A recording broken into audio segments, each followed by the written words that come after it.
ನಮಸ್ತೆ my dear aspirants. ನಾನು ನಿಮ್ಮ ಪ್ರೀತಿಯ Kitti sir. D S R T N C R T learn with Kitti sir. D S C R T N C R T learn with Kitti sir. ಈ ಒಂದು your foundation for competitive exam ಪ್ರೋಗ್ರಾಮ್ಗೆ ನಿಮಗೆಲ್ಲ ಸ್ವಾಗತ. ನಾವು ಈ ಜರ್ನಿಯಲ್ಲಿ 6th ಸ್ಟ್ಯಾಂಡರ್ಡ್ದು 6ನೇ ತರಗತಿಯ ಒಂದು ಸೈನ್ಸ್ ವಿಭಾಗವನ್ನು ನಾವು ಓದ್ತಾ ಇದ್ವಿ. ಹಾಗಾಗಿ ನೀವು ನನ್ನ ಜೊತೆ ಓದ್ತಾ ಇದ್ದಾರೆ ಅಂದ್ಕೊತೀನಿ. Welcome to the D S C R T and N C R T learn with Kitti sir. Ultimate learning hub ಗೊತ್ತಾಗ್ತಿದೆಯಾ ನಿಮಗೆ? ಇದನ್ನು ಮಾಡ್ತಿರೋ ಉದ್ದೇಶ ನಿಮ್ಮ ಬೇಸಿಕ್ಸ್ ಫೌಂಡೇಶನ್ ಸ್ಟ್ರಾಂಗ್ ಮಾಡೋ ಉದ್ದೇಶದಿಂದ. ಹಾಗಾಗಿ ನೀವು ಏನು ಮಾಡಬೇಕಾಗುತ್ತೆ, ನನ್ನ ಜೊತೆ ಕೂತ್ಕೋಬೇಕಾಗತ್ತೆ, ಓದಬೇಕಾಗತ್ತೆ, ನನ್ನ ಜೊತೆ ಬರಬೇಕಾಗತ್ತೆ. ಗೊತ್ತಾಗ್ತಿದೆ. ಹಾಗಾಗಿ ನಾನು ನಿಮಗೆ ಓದಬೇಕಾದ್ರೆ ನಿಮ್ಮ ಎದುರುಗಡೆ ಪುಸ್ತಕ ಇರಬೇಕು, ಬುಕ್ ಇರಬೇಕು, ಇದ್ರೆ ಒಳ್ಳೆಯದು. ಈಗ ಇದ್ರದ್ದು ಜೆರಾಕ್ಸ್ ಆದರೂ ತೊಗೊಳ್ಳಿ ಅಥವಾ ಒರಿಜಿನಲ್ ಆದರೂ ತೊಗೊಳ್ಳಿ. ನೀವು ನನ್ನ ಜೊತೆ ಕೂತ್ಕೊಂಡು ಸ್ಟಾರ್ಟ್ ಮಾಡಿ ಓದೋಕ್ಕೆ. ನಾವು ನಿನ್ನೆ ಅಥವಾ ಕಳೆದ ತರಗತಿಯಲ್ಲಿ 4 ಅಧ್ಯಾಯಗಳನ್ನ ಕಂಪ್ಲೀಟ್ ಮಾಡೋದು. ಈಗ 5ನೇ ಅಧ್ಯಾಯ, ಉದ್ದದ ಅಳತೆ ಮತ್ತು ಚಲನೆ, measurement of length and motion. Length ಉದ್ದ ಅಂತ ಕರೀತಾರೆ, ಮತ್ತು ಮೋಷನ್ ಚಲನೆ ಅಂತ ಕರೀತಾರೆ. ಈ ಎರಡೂ ಕಾನ್ಸೆಪ್ಟ್ನ ತಿಳ್ಕೊಳ್ಳೋಣ. ಯಾಕೆಂದರೆ ಚಲನೆ ನಮ್ಮ ದಿನನಿತ್ಯ ಜೀವನದಲ್ಲಿ ನೋಡ್ತಾ ಇರ್ತೀವಿ. ನಾವು ಬಸ್ಗಳು ಚಲನೆ ಮಾಡ್ತೀವಿ, ನಾವು ಚಲನೆ ಮಾಡ್ತಿರುತ್ತೆ, ಗಡಿಯಾರ ಚಲನೆ ಆಗ್ತಾ ಇರುತ್ತೆ, ಮತ್ತು ನಮ್ಮ ಭೂಮಿ ಚಲನೆ ಆಗ್ತಾ ಇರುತ್ತೆ, ಸೂರ್ಯನ ಸುತ್ತ ಸುತ್ತಾ ಇರುತ್ತೆ. ಅದೇ ರೀತಿ ನಾವು ಭೂಮಿ ಸುತ್ತ ಅಂದರೆ ಚಂದ್ರನ ಸುತ್ತ ಭೂಮಿ ಸುತ್ತ ಚಂದ್ರ ಸುತ್ತಾ ಇರ್ತಾನೆ. ಈ ರೀತಿ ಚಲನೆ ಯಾವತ್ತೂ ಇದ್ದೇ ಇದೆ ನಮ್ಮ ಜೀವನದಲ್ಲಿ. ಅದೇ ರೀತಿ ಮೆಜರ್ಮೆಂಟ್, ಯಾವುದೇ ನಾವು ವಸ್ತುಗಳನ್ನ ತೊಗೊಂಡಾಗ ಮೆಜರ್ಮೆಂಟ್. ನೀವು ಮಾರ್ಕೆಟಿಗೆ ಹೋದಾಗ 1 kg ಆ್ಯಪಲ್ ಕೊಡಿ ಅಂತ ಹೇಳ್ತೀವಿ, ತರಕಾರಿ ಕೊಡಿ ಅಂತೀವಿ, ಮತ್ತು 1 ಮೊಳ ಹೂ ಕೊಡಿ ಅಂತ ಹೇಳ್ತೀವಿ. ಲೆಂತು, ವೆಯ್ಟು, ಮಾಸು, ಈ ರೀತಿ ನಾವು ಏನು ಮಾಡ್ತೀವಿ, ದಿನನಿತ್ಯ ಜೀವನದಲ್ಲಿ ಏನಾಗುತ್ತೆ, ನಾವು ಮೆಜರ್ಮೆಂಟ್ ಮಾಡ್ತೀವಿ, ಅಳತೆಯನ್ನು ಮಾಡ್ತೀವಿ. ಅದ್ರ ಬಗ್ಗೆ ನಾವು ಈ ಒಂದು ತರಗತಿಯಲ್ಲಿ ತಿಳ್ಕೊತಾ ಹೋಗೋಣ. ಯಾಕೆಂತಂದರೆ ಅಳತೆ ನಮ್ಮ ಜೀವನದ ಒಂದು ಪ್ರಮುಖ ಅಂಗ. ಯಾಕೆ ನಾವು ಇದು ಯಾವುದಾದ್ರೂ ಒಂದು ಕ್ವಾಂಟಿಟಿನ ಮೆಜರ್ ಮಾಡಬೇಕು, ಯಾವುದಾದ್ರೂ ಒಂದು ವಸ್ತುನ ಮೆಜರ್ ಮಾಡಬೇಕು ಅಂದರೆ ಅದಕ್ಕೆ ಆ ಒಂದು ಕ್ವಾಂಟಿಟಿಯ ತಕ್ಕಂಗೆ ನಾವು ಏನು ಮಾಡ್ತೀವಿ, ಯೂನಿಟ್ಸ್ಗಳನ್ನ ಯೂಸ್ ಮಾಡ್ತೀವಿ. ಯೂನಿಟ್ಸ್ ಅಂತ ಕರಿತೀವಿ, ಘಟಕ ಅಂತ, ಅಥವಾ ಯೂನಿಟ್ಸ್ ಅಂತ ಕರಿತೀವಿ.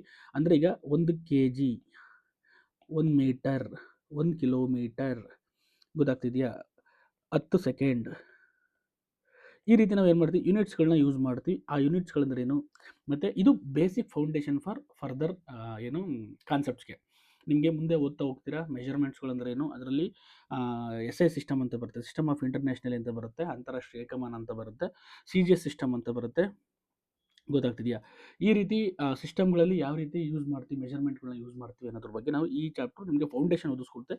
ಅದ್ರ ಜೊತೆಗೆ ಚಲನೆ ಇಂಪಾರ್ಟೆಂಟ್, ಮೋಷನ್ ನಮ್ಮ ದಿನನಿತ್ಯ ನಾವು ಏನು ಮಾಡ್ತೀವಿ, ಮುಂದಿನ ತರಗತಿಗಳಲ್ಲಿ ಏನು ಮಾಡ್ತೀವಿ, ಸ್ಪೀಡ್, ಗೊತ್ತಾಗ್ತಿದೆಯಾ, ಆಕ್ಸಲರೇಷನ್, ವೆಲಾಸಿಟಿ, ಡಿಸ್ಪ್ಲೇಸ್ಮೆಂಟ್, ಡಿಸ್ಟೆನ್ಸ್, ಈ ಎಲ್ಲ ಕಾನ್ಸೆಪ್ಟ್ನ ಓದ್ತೀವಿ. ಎಲ್ಲ ಕಾನ್ಸೆಪ್ಟ್ನ ಅರ್ಥ ಮಾಡ್ಕೋಬೇಕು ಅಂದರೆ ನಮಗೆ ಚಲನೆ ಅಂದರೆ ಗೊತ್ತಿರಬೇಕು, ಗೊತ್ತಾಗ್ತದೆ. ಯಾಕೆಂದರೆ ಈ ಒಂದು ಅಂಶಗಳ ಮೇಲೆ ಸ್ಪೀಡ್ ಆಗಿರ್ಬೋದು, ವೇಗೋತ್ಕರ್ಷ, ಸ್ಥಾನಪಲ್ಲಟ, ಮತ್ತು ಚಲಿಸಿದ ದೂರ, ಈ ಇತ್ಯಾದಿಗಳನ್ನು ನಾವೇನು ಮಾಡಬೇಕು, ಕಲ್ತ್ಕೋಬೇಕು ಅಥವಾ ಅರ್ಥ ಮಾಡ್ಕೋಬೇಕು ಅಂತಂದಾಗ ನಮ್ಗೆ ಏನು ಬೇಕಾಗುತ್ತೆ, ಏನಂದರೆ ಚಲನೆ ಅಥವಾ ಮೋಷನ್ ಅಂದ್ರೆ ಅರ್ಥ ಆಗುತ್ತೆ. ಯಾಕೆ, ಮೋಷನ್ ಚಾಪ್ಟರ್ ಮೇಲೆ ತುಂಬ ಸತಿ ಕ್ವಶನ್ಸ್ಗಳು ರಿಪೀಟ್ ಆಗಿರೋದ್ರಿಂದ, ಪ್ರಶ್ನೆಗಳು ರಿಪೀಟ್ ಆಗಿರೋದ್ರಿಂದ ನೀವು ಅರ್ಥ ಮಾಡ್ಕೋಬೇಕು. ಹಾಗಾಗಿ ನಾವು ಈ ಚಾಪ್ಟರ್ನ ಬೇಸಿಕ್ ಫೌಂಡೇಶನ್ ತಿಳ್ಕೊತಾ ಹೋಗೋಣ. ನೋಡಿ, ಓದ್ತಾ ಹೋಗೋಣ. 11 ವರ್ಷದ ಕುತೂಹಲದ ಹುಡುಗಿ ದೀಪ ಹರಿಯಾಣ ರಾಜ್ಯದ ಪಟ್ಟಣದಲ್ಲಿ ವಾಸಿಸಿದ್ದಾಳೆ. ಹೊಸ ಶೈಕ್ಷಣಿಕ ವರ್ಷ ಪ್ರಾರಂಭವಾಯಿತು. ದೀಪ ಎತ್ತರವಾಗಿ ಬೆಳೆದಿದ್ದರಿಂದ ಅವಳಿಗೆ ಹೊಸ ಸಮವಸ್ತ್ರದ ಅವಶ್ಯಕತೆ ಇದೆ. ಅವಳ ತಾಯಿ ಅವಳನ್ನು ಒಂದು ಬಟ್ಟೆ ಅಂಗಡಿಗೆ ಕರೆದುಕೊಂಡು ಹೋಗುತ್ತಾರೆ. ಅವರು 2 ಮೀಟರ್ ಬಟ್ಟೆಯನ್ನು ಕೇಳುತ್ತಾರೆ. ಬಟ್ಟೆ ಅಂಗಡಿಯವನು ಲೋಹದ ಅಳತೆಯ ಪಟ್ಟಿಯನ್ನು ಉಪಯೋಗಿಸಿ ಬಟ್ಟೆಯನ್ನು ಅಳೆಯುತ್ತಾರೆ. ನೀವು ಈ ಥರ ಎಕ್ಸ್ಪೀರಿಯನ್ಸ್ ಮಾಡಿರ್ತೀರ. ಒಂದು ಲೋಹದ ಪಟ್ಟಿ ಇರುತ್ತೆ, ಅದರಲ್ಲಿ ಏನು ಮಾಡ್ತಾರೆ, ಬಟ್ಟೆನ ಮೆಜರ್ ಮಾಡಿ ಕೊಡ್ತಾರೆ. ಗೊತ್ತಾಗ್ತಿದೆಯಾ? ನೆಕ್ಸ್ಟು, ಟೈಲರ್ ತಮ್ಮ ನಮ್ಯ ಫ್ಲೆಕ್ಸಿಬಲ್ ಅಳತೆ ಟೇಪ್ನಿಂದ ಅವಳ ಅಳತೆಯನ್ನು ನೋಡಿ, ಈ ರೀತಿ ಅಳತೆಯ ಪಟ್ಟಿಯಿಂದ ನಮ್ಮ ಉದ್ದ ಅಥವಾ ಕೈನ ತೋಳಿನ ಅಳತ ಎಲ್ಲ ತಗೊತಾರೆ. ಸಮವಸ್ತ್ರದ ಉದ್ದನ್ನು 4 ಅಂಗುಲದಷ್ಟು ಹೆಚ್ಚಿಸಲು ಅವಳ ತಾಯಿ ಟೈಲರ್ಗೆ ಸೂಚಿಸಿದರು. ಗೊತ್ತಾಗ್ತಿದೆಯಾ? ಟೇಪ್, ಲೋಹದ ಅಳತೆ ಪಟ್ಟಿಗಳು, ಅಕ್ಕನ ಜಾಮಿತಿ ಪಟ್ಟಿಯಲ್ಲಿರುವ ಅಳತೆ ಪಟ್ಟಿ ಅಂತಿವೆ ಇವೆಲ್ಲ. ಅಮ್ಮ ಹೇಳಿದ 4 ಅಂಗುಲಗಳ ಅರ್ಥವೇನು? ಅಂಗುಲ, ಇದು ಎಷ್ಟು ಮೆಜರ್ಮೆಂಟ್ ಅಂತಲೂ ಸಹ ಕರಿತೀವಿ. ಗೊತ್ತಾಗ್ತಿದೆಯಾ? ಅಂಗುಲ ಅಂತಲೂ ಕರಿತೀವಿ. ಇದು ಯೂನಿಟ್ ಆಫ್ ಮೆಜರ್ಮೆಂಟ್. ಲೆಂತನ್ನು ಮೆಜರ್ ಮಾಡೋಕ್ಕೆ ಅಂಗುಲ ಅಂತ ಯೂಸ್ ಮಾಡ್ತೀವಿ. 1 ಅಂಗುಲ ನೋಡಿ, ಇದು ನೀವು ಯೂಶಲಿ ಸ್ಕೇಲ್ ನೋಡಿರ್ತೀರಾ. ಗೊತ್ತಾಗ್ತಿದೆಯಾ? 15 ಸೆಂಟಿಮೀಟರ್ ಇರುತ್ತೆ, ಇನ್ನು 30 ಸೆಂಟಿಮೀಟರ್ದು ಇರುತ್ತೆ. ಇದು ನಮ್ಮ ಜಾಮೆಟ್ರಿ ಬಾಕ್ಸಲ್ಲಿ ನೋಡಿರೋ ಸೆಂಟಿಮೀಟರ್. ಇದನ್ನು ಸೆಂಟಿಮೀಟರ್ಗೆ ಡಿವೈಡ್ ಮಾಡಿರ್ತಾರೆ, ಇಲ್ಲಿ ಇಂಚಸ್ ಆಗಿ ಡಿವೈಡ್ ಮಾಡಿರ್ತಾರೆ. ಕೆಲವು ಇಂಚಸ್ಸು ಮತ್ತು ಸೆಂಟಿಮೀಟರ್ ಡಿವೈಡ್ ಮಾಡಿರ್ತಾರೆ, ನೀವು ನೋಡಿರ್ತೀರ. ಇದು ಲೆಂತ್ನ ಮೆಜರ್ ಮಾಡೋಕ್ಕೆ, ಅಂದರೆ ಉದ್ದ ಅನ್ನೋದು ಒಂದು ಫಿಸಿಕಲ್ ಕ್ವಾಂಟಿಟಿ, ಭೌತಿಕ ಒಂದು ಇದು. ಅದನ್ನು ಮೆಜರ್ ಮಾಡೋಕ್ಕೆ ಯೂನಿಟ್ನ ಯೂಸ್ ಮಾಡ್ತೀವಿ, ಮೀಟರ್ ಅಂತ ಯೂಸ್ ಮಾಡ್ತೀವಿ. ಗೊತ್ತಾಗ್ತಿದೆಯಾ? ಹಾಗಾಗಿ ನೀವು ಅದ್ರ ಬಗ್ಗೆ ಕಲಿತಾ ಹೋಗ್ತೀರಾ. ದೀಪ ತನ್ನ ಅನುಭವಗಳ ಅವಳ ಶಾಲಾ ಸ್ನೇಹಿತರಾದ ಅನೀಶ್, ಹರ್ದೀಪ್ ಮತ್ತು ಪದ್ಮಾ, ತಸ್ಲಿಂ ಜೊತೆ ಹಂಚಿಕೊಂಡಳು. ಇದು ಅವರಲ್ಲಿ ಚರ್ಚೆಗೆ ಕಾರಣವಾಯಿತು. ಹಾಗೆ ದೀಪ ಇವ್ರು ಏನು ಮಾಡ್ತಾರೆ, ಚರ್ಚೆ ಮಾಡ್ತಾರೆ. ಹರ್ದೀಪ್ ಹೇಳ್ತಾರೆ, ನನ್ನ ಅಜ್ಜಿ ಬಟ್ಟೆಯನ್ನು ಅವಳ ಕೈ ತೋಳುಗಳಿಂದ ಅಳೆಯುವುದನ್ನು ನೋಡಿದ್ದೇನೆ. ರೈತರು ತನ್ನ ಹೊಲವನ್ನು ಅಡಿಗಳಾಗಿ ಫೀಡ್ ಬೆಡ್ನ ಮಡಿಗಳನ್ನಾಗಿ ವಿಭಜಿಸಲು ಅವರು ಹೇಗೆ ಅಳೆಯುತ್ತಾರೆ ಎಂಬುದನ್ನು ನಾವು ಎಂದಾದರೂ ನೋಡಿದ್ದೀರಾ? ಅವರು ದಾಪುಗಾಲು ಹಾಕಿ ಎಣಿಸಿ ಅಳತೆ ಮಾಡುತ್ತಾರೆ ಎಂದು ಪದ್ಮ ಹೇಳುತ್ತಾಳೆ.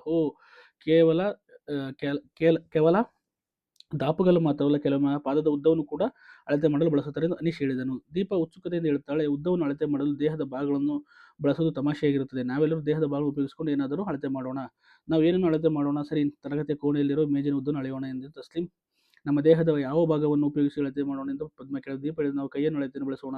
ನಿಮಗೆ ಅದನ್ನು ಹೇಗೆ ಬಳಸಬೇಕೆಂದು ತೋರಿಸಿಕೊಡುತ್ತೇನೆ. ನನ್ನ ತಾಯಿ ಉಪಯೋಗಿಸುತ್ತಿರುವುದು ನೋಡಿದ್ದೇನೆ. ಅವರು ಒಂದು ಗೇಣು ಗೊತ್ತದೆ. ಇದು ಗೇಣು ಸಹ ಏನಾಗುತ್ತೆ, ಒಂದು ಮೆಜರ್ಮೆಂಟ್ನ ನಾವು ಯೂಶಲಿ ದಿನನಿತ್ಯ ಯೂಸ್ ಮಾಡ್ತೀವಿ. ಗೊತ್ತಾಗ್ತಿದೆಯಾ? ಓಕೆ, ನೆಕ್ಸ್ಟು ಆಗಲಿ ನಾವು ಮಾಡಿದ ಅಳತೆಗಳನ್ನು ಮುಂದಿಸೋಣ. ಹರ್ದೀಪ್ ಹೇಳಿದನು. ಏನು ಮಾಡ್ತಾರೆ ಅವರು? ಅನಿಲು 13 ಗೇಣುಗಳ ಸಂಖ್ಯೆ. ಅನೀಶು 13ಕ್ಕಿಂತ ಸ್ವಲ್ಪ ಹೆಚ್ಚು, 13, ತಸ್ಲೀಮ್ 13ಕ್ಕಿಂತ ಸ್ವಲ್ಪ ಕಡಿಮೆ, ದೀಪ 13 ಮತ್ತು 14 ನಡುವೆ, ಹರ್ದೀಪ್ 14. ಅಂದರೆ ಅವ್ರು ಮೆಜರ್ ಮಾಡಿದಾಗ ಈ ರೀತಿ ವ್ಯಾಲ್ಯೂಸ್ ಬಂತು. ಅಂದರೆ 14 ಗೇಣು ಬಂತು, ಒಬ್ರಿಗೆ 13 ಗೇಣು ಬಂತು, ಕೆಲವ್ರಿಗೆ 13ಗಿನ್ನ ಕಡಿಮೆ ಬಂತು. ಗೊತ್ತಾಗ್ತಿದೆಯಾ? ಹಾಗಾಗಿ ಅವ್ರು ಏನು ಮಾಡಿದ್ರು, ಮೆಜರ್ ಮಾಡೋಕ್ಕೆ ಸ್ಟಾರ್ಟ್ ಮಾಡಿದ್ರು. ಓಕೆ, ಆ್ಯಂಡ್ ಸ್ಪ್ಯಾನ್ಸ್ ಅಂತ ಕರೀತಾರೆ. ಆ್ಯಂಡ್ ಸ್ಪ್ಯಾನ್ಸ್ ಅಂತ ಕರೀತಾರೆ ಇದನ್ನು. ಗೇಣು ಅಂತಂದರೆ ಆ್ಯಂಡ್ ಸ್ಪ್ಯಾನ್, ಇಂಗ್ಲೀಷಲ್ಲಿ ಆ್ಯಂಡ್ ಸ್ಪ್ಯಾನ್ಸ್. ಓಕೆನಾ? ಅಂದರೆ ಕೈನ ಅಳತೆ, ಮೆಜರ್ಮೆಂಟ್. ಪದ್ಮ ಹೇಳುತ್ತಾಳೆ, ನಮ್ಮೆಲ್ಲರ ಗೇಣುಗಳ ಸಂಖ್ಯೆ ಬೇರೆ ಬೇರೆ ಆಗಿದೆ. ಈಗಾದರೆ ಬೇಜಿನ ಉದ್ದದ ಹೇಗೆ ಅಳತೆ ಮಾಡೋದು ಸಾಧ್ಯ? ಅಂದರೆ ನಿಮ್ಗೆ ಇಲ್ಲಿ ಕಾನ್ಸೆಪ್ಟ್ ಅರ್ಥ ಮಾಡ್ಸೋಕ್ಕೆ ಸ್ಟಾರ್ಟ್ ಮಾಡ್ತಿದ್ದಾರೆ. ಅಂದರೆ ಮೆಜರ್ಮೆಂಟ್ ಮಾಡೋಕ್ಕೆ ಒಂದು ಸಿಂಗಲ್ ಯೂನಿಟ್ ಬೇಕು. ಅಂದರೆ ಎಲ್ಲರಿಗೂ ಅದು ಒಂದೇ ಥರ ಮೆಜರ್ ಮಾಡಬೇಕು. ಈಗ ನೋಡಿ, ಇವರೆಲ್ಲರೂ ಅಳತೆ ಮಾಡಿದಾಗ ಬೇರೆ ಬೇರೆ ವಿಧಗಳಲ್ಲಿ ಬಂತು. ಗೊತ್ತಾಗ್ತಿದೆಯಾ? ಹಾಗಾಗಿ ಇದು ಪರ್ಫೆಕ್ಟ್ ಅಲ್ಲ. ಅದಕ್ಕೋಸ್ಕರ ಒಂದು ಯೂನಿಟ್ ಬೇಕು ಅನ್ನೋದನ್ನ ಅರ್ಥ ಮಾಡಿಸೋಸ್ಕರ ನಿಮ್ಮೊಂದು ಪೀಠಿಕೆ ಆಗ್ತಾ ಇದ್ದಾರೆ. ಹರ್ದೀಪ್ ಆಲೋಚಿಸುತ್ತಾ ಕೇಳಿದ, ಆದರೆ ಎಲ್ಲರಿಗೂ ಬೇರೆ ಬೇರೆ ಸಂಖ್ಯೆಗಳು ಬಂದಿದ್ದೇಕೆ? ತಸ್ಲೀಮ್ ಹೇಳ್ತಾಳೆ, ನನಗನ್ಸುತ್ತೆ ನಮ್ಮ ಗೇಣುಗಳು ಬೇರೆ ಬೇರೆ ಅಳತೆ ಯಾವುವು. ಅನೀಶ್ ಸಲಹೆ ನೀಡಿದ, ನಾವೆಲ್ಲ ಇದನ್ನು ಪರಿಶೀಲಿಸೋಣ. ಅದರಿಂದ ಎಲ್ಲರೂ 5 ಗೇಣುಗಳನ್ನು ಮುಂದಿಟ್ಟುಕೊಂಡು ಪ್ರತಿಯೊಬ್ಬರ ಗೇಣಿನ ಉದ್ದದ ಬೇರೆ ಬೇರೆಯಾಗಿದೆ ಅಂತ ತೀರ್ಮಾನಕ್ಕೆ ಬರುತ್ತಾರೆ. ಅಂದರೆ ಅವರು ಗೇಣನ್ನ ಮೆಜರ್ ಮಾಡ್ತಾರೆ, ಅವು ಬೇರೆ ಬೇರೆ ಆಗಿರುತ್ತೆ. ಯಾಕೆಂದರೆ ಒಬ್ಬರದ್ದು ಕೈ ಉದ್ದ ಇರುತ್ತೆ, ಕೆಲವೊಬ್ಬರದ್ದು ಕೈ ಚಿಕ್ಕ ಇರುತ್ತೆ. ದೀಪ ಆಲಿಸುತ್ತಾಳೆ, ಜನರ ಮಾಪಕ ಸ್ಕೇಲ್, ಅಳತೆ ಪಟ್ಟಿ, ಮೆಜರ್ಗಳನ್ನು ಉಪಯೋಗಿಸುವುದರಲ್ಲಿ ಆಶ್ಚರ್ಯವಿಲ್ಲ. ದೀಪ ಮತ್ತು ಅವಳ ಸ್ನೇಹಿತರು ಮೇಜಿನ ಉದ್ದವನ್ನು ಅವರ ಗೇಣುಗಳಿಂದ ಹೋಲಿಸಿದರು. ಮೇಜಿನ ಉದ್ದವನ್ನು ಗೇಣುಗಳಿಗೆ ವ್ಯಕ್ತಪಡಿಸಿದರು. ಇಲ್ಲಿ ಗೇಣನ್ನು ಅಳೆಯಲು ಬಳಸಿರುವುದು ಅಳತೆಯ ಯೂನಿಟ್, ಏಕಮಾನ ಅಂತ ಕರೀತಾರೆ. ಏಕಮಾನ ಒಂದು ಅಳತೆಯ ಏಕಮಾನ. ಗೊತ್ತಾಗ್ತಿದೆಯಾ? ಯೂನಿಟ್ ಅಂತ ಕರೀತಾರೆ. ಇದು ಇಂಪಾರ್ಟೆಂಟ್, ನಿಮ್ಗೆ ಯೂನಿಟ್ ಅಂದರೆ ಗೊತ್ತಿರಬೇಕು. ಗೊತ್ತಾಗ್ತಿದೆ? ಇಲ್ಲಿ ಗೇಣನ್ನು ಅಳಿಸುವುದರ ಅಳತೆಯ ಏಕಮಾನ. ಉದ್ದವನ್ನು 2 ಭಾಗಗಳಾಗಿ ಒಂದು ಸಂಖ್ಯೆ ಮತ್ತು ಒಂದು ಏಕಮಾನಾಗಿ ವ್ಯಕ್ತಪಡಿಸಿ. ನೋಡಿ, ಯಾವ್ದಾದ್ರು ಒಂದು ಮೀಟರ್, 1 ಕಿಲೋಮೀಟರ್ ಅಂದರೆ ಇಲ್ಲಿ ಸಂಖ್ಯೆ ಇದೆ, ಇಲ್ಲಿ ಒಂದು ಯೂನಿಟ್ ಇದೆ. ಒಂದು ಸಂಖ್ಯೆ ಇದೆ, ಒಂದು ಯೂನಿಟ್ ಇದೆ. ಗೊತ್ತಾಗ್ತಿದೆ? ಇದನ್ನ ಹೇಳ್ತಾ ಇರೋದು, ಇದನ್ನು ಏಕಮಾನ ಅಂತ ಕರೀತಾರೆ. ಏಕಮಾನ, ಇದು ಸಂಖ್ಯೆ. ಅರ್ಥ ಆಗ್ತಿದೆ ಅನ್ಕೊಂತೀನಿ. ಬಳಸೋದೆ. ಮೇಜಿನ ಉದ್ದ 13 ಗೇಣುಗಳಾಗಿದ್ದರೆ 13 ಎಂಬುದು ಸಂಖ್ಯೆಯಾಗಿದ್ದು, ಗೇಣು ಎಂಬುದು ಅಳೆಯಲು ಬಳಸಿದ ಏಕಮಾನ. ನೋಡಿ, ಬೇಕಾದ್ರೆ ನಾವು 1 ಮೀಟರ್ನ ಗೇಣಲ್ಲಾದರೂ ಅಳಿಬೋದು, 1 ಮೀಟರ್ನ ಏನು ಮಾಡೋದು, ಸೆಂಟಿಮೀಟರ್ಲಾದರೂ ಮೆಜರ್ ಮಾಡೋದು, 1 ಮೀಟರ್ನ ನಾವು ಮಿಲಿಮೀಟರ್ಲಾದರೂ ಮೆಜರ್ ಮಾಡ್ಬೋದು. ಗೊತ್ತಾಗ್ತದೆ? ಅಂದರೆ ಅದು ಏನಾಗುತ್ತೆ, ಇದು ಸಂಖ್ಯೆ ಆಗುತ್ತೆ. ಇಲ್ಲಿ ಬಳಸುವ ಏನು ನಂಬರ್ಗಳಿದೆ ಅಥವಾ ಸಂಕೇತಗಳಿದೆಯಲ್ಲ, ಇವನ್ನೆಲ್ಲ ಏನಂತ ಕರೀತಾರೆ? ಏಕಮಾನ, ಯೂನಿಟ್ ಅಂತ ಕರೀತಾರೆ. ಆದಾಗ್ಯೂ ಗೇಣು ಇದೇ ರೀತಿ ಏಕಮಾನಗಳ ಕೈಯ ಉದ್ದ, ಪಾದ, ಮುಷ್ಟಿ, ಬೆರಳುಗಳು ವ್ಯಕ್ತಿಯಿಂದ ವ್ಯಕ್ತಿಗೆ ಭಿನ್ನವಾಗಿರುತ್ತೆ. ಆದ್ದರಿಂದ ಅಳತೆಯನ್ನು ಬೇರೆ ಬೇರೆ ವ್ಯಕ್ತಿಗಳು ಅಳೆದರೂ ಅಳತೆಯಲ್ಲಿ ವ್ಯತ್ಯಾಸ ಬಾರದಿರುವ ಏಕಮಾನನ ಅವಶ್ಯಕತೆ. ಅಂದರೆ ಯಾರೇ ಮೆಜರ್ ಮಾಡಿದ್ರು ಅದರಲ್ಲಿ ವ್ಯತ್ಯಾಸ ಆಗಬಾರ್ದು ಅನ್ನೋದಕ್ಕೋಸ್ಕರ ಏನು ಮಾಡ್ತಿದ್ರು, ಏಕಮಾನನ, ಯೂನಿಟ್ನ ತಗೊಂಡಿದ್ದೀವಿ ನಾವು. ಈ ಪ್ರೆಸೆಂಟ್ ಯೂಸ್ ಮಾಡ್ತಾ ಇದ್ದೀವಿ. ನೋಡಿ, ಹಿಂದಿನ ಕಾಲದಲ್ಲಿ ಹೆಂಗಿತ್ತು ಅಂದರೆ, ಪ್ರಾಚೀನ ಕಾಲದಿಂದಲೂ ಭಾರತದ ಅಳತೆಯ ಪದ್ಧತಿಗಳು ಭವ್ಯ ಇತಿಹಾಸವಿದೆ. ಅಂಗುಲ, ಬೆರಳುಗಳ ಅಗಲ. ಅಂಗುಲ ಅಂದರೆ 4 ಬೆರಳುಗಳ ಅಗಲ. ಅಂಗುಲಗಳ ಗಣಕ, ಧನುಷ ಮತ್ತು ಯೋಜನಗಳ ಪ್ರಾಚೀನ ಭಾರತೀಯ ಸಾಹಿತ್ಯದಲ್ಲಿ ಉಲ್ಲೇಖಿಸಲಾದ ಕೆಲವು ಏಕಮಾನಗಳಾಗಿವೆ. ಯಾವುವು? ಅಂಗುಲಗಳು, ಗುಣಕ, ಧನುಷ ಮತ್ತು ಯೋಜನಗಳು ಪ್ರಾಚೀನ ಭಾರತೀಯ ಸಾಹಿತ್ಯದಲ್ಲಿ ಉಲ್ಲೇಖಿಸಲಾದ ಕೆಲವು ಏಕಮಾನಗಳು. ಕಲಾಕೃತಿಗಳ ಅಳತೆ, ವಾಸ್ತುಶಿಲ್ಪ ಮತ್ತು ನಗರ ಯೋಜನೆಗಳಲ್ಲಿ ಇವುಗಳನ್ನು ಉಪಯೋಗಿಸಲಾಗುತ್ತಿತ್ತು. ಸಾಂಪ್ರದಾಯಿಕ ಕುಶಲಕರ್ಮಿಗಳಾದ ಬಡಗಿಗಳು ಮತ್ತು ದರ್ಜಿಗಳು ಈಗಲೂ ಅಂಗುಲಗಳನ್ನು ಬಳಸುತ್ತಿದ್ದಾರೆ. ಹರಪ್ಪ ನಾಗರಿಕತೆ, ವೆರಿ ಇಂಪಾರ್ಟೆಂಟ್, ಹಿಸ್ಟ್ರಿ ಬಂತು ನೋಡಿರಲಿ. ಹರಪ್ಪ ಮತ್ತು ಮೊಹೆಂಜೊದಾರೋ ನಾಗರಿಕತೆ ಉತ್ಖನನದಲ್ಲಿ ನಿಯತವಾಗಿ ಅಳತೆ ಗುರುತು ಮಾಡಿದ ಹಲವು ವಸ್ತುಗಳು ದೊರೆತಿದ್ದು, ಬಹುಶಃ ಇವುಗಳನ್ನು ಅಳತೆ ಪಟ್ಟಿಗಳಾಗಿ ಬಳಸುತ್ತಿರಬಹುದು ಎಂದು ಊಹಿಸಲಾಗಿದೆ. ಗೊತ್ತಾದ? ಉತ್ಖನನ ಮಾಡಿದಾಗ ಈ ರೀತಿ ಹರಪ್ಪ ಮೊಹೆಂಜೊದಾರೋದಲ್ಲಿ ಸಹ ನಮ್ಗೆ ಏನಾಗುತ್ತೆ, ಅಳತೆ ಪಟ್ಟಿಗಳು ಸಿಕ್ಕಿರಬಹುದು ಅಂತ ಒಂದು ಇದಿದೆ. ಗೊತ್ತಾಗ್ತಿದೆ? ಏಕಮಾನ, ಪ್ರಮಾಣಿತ ಏಕಮಾನಗಳು ಅಂತ ನಾವು ಕರಿತೀವಿ. ಏನಂತಂದ್ರೆ ಸ್ಟ್ಯಾಂಡರ್ಡ್ ಯೂನಿಟ್ಸ್. ಗೊತ್ತಾಗ್ತಿದೆ? Standard units.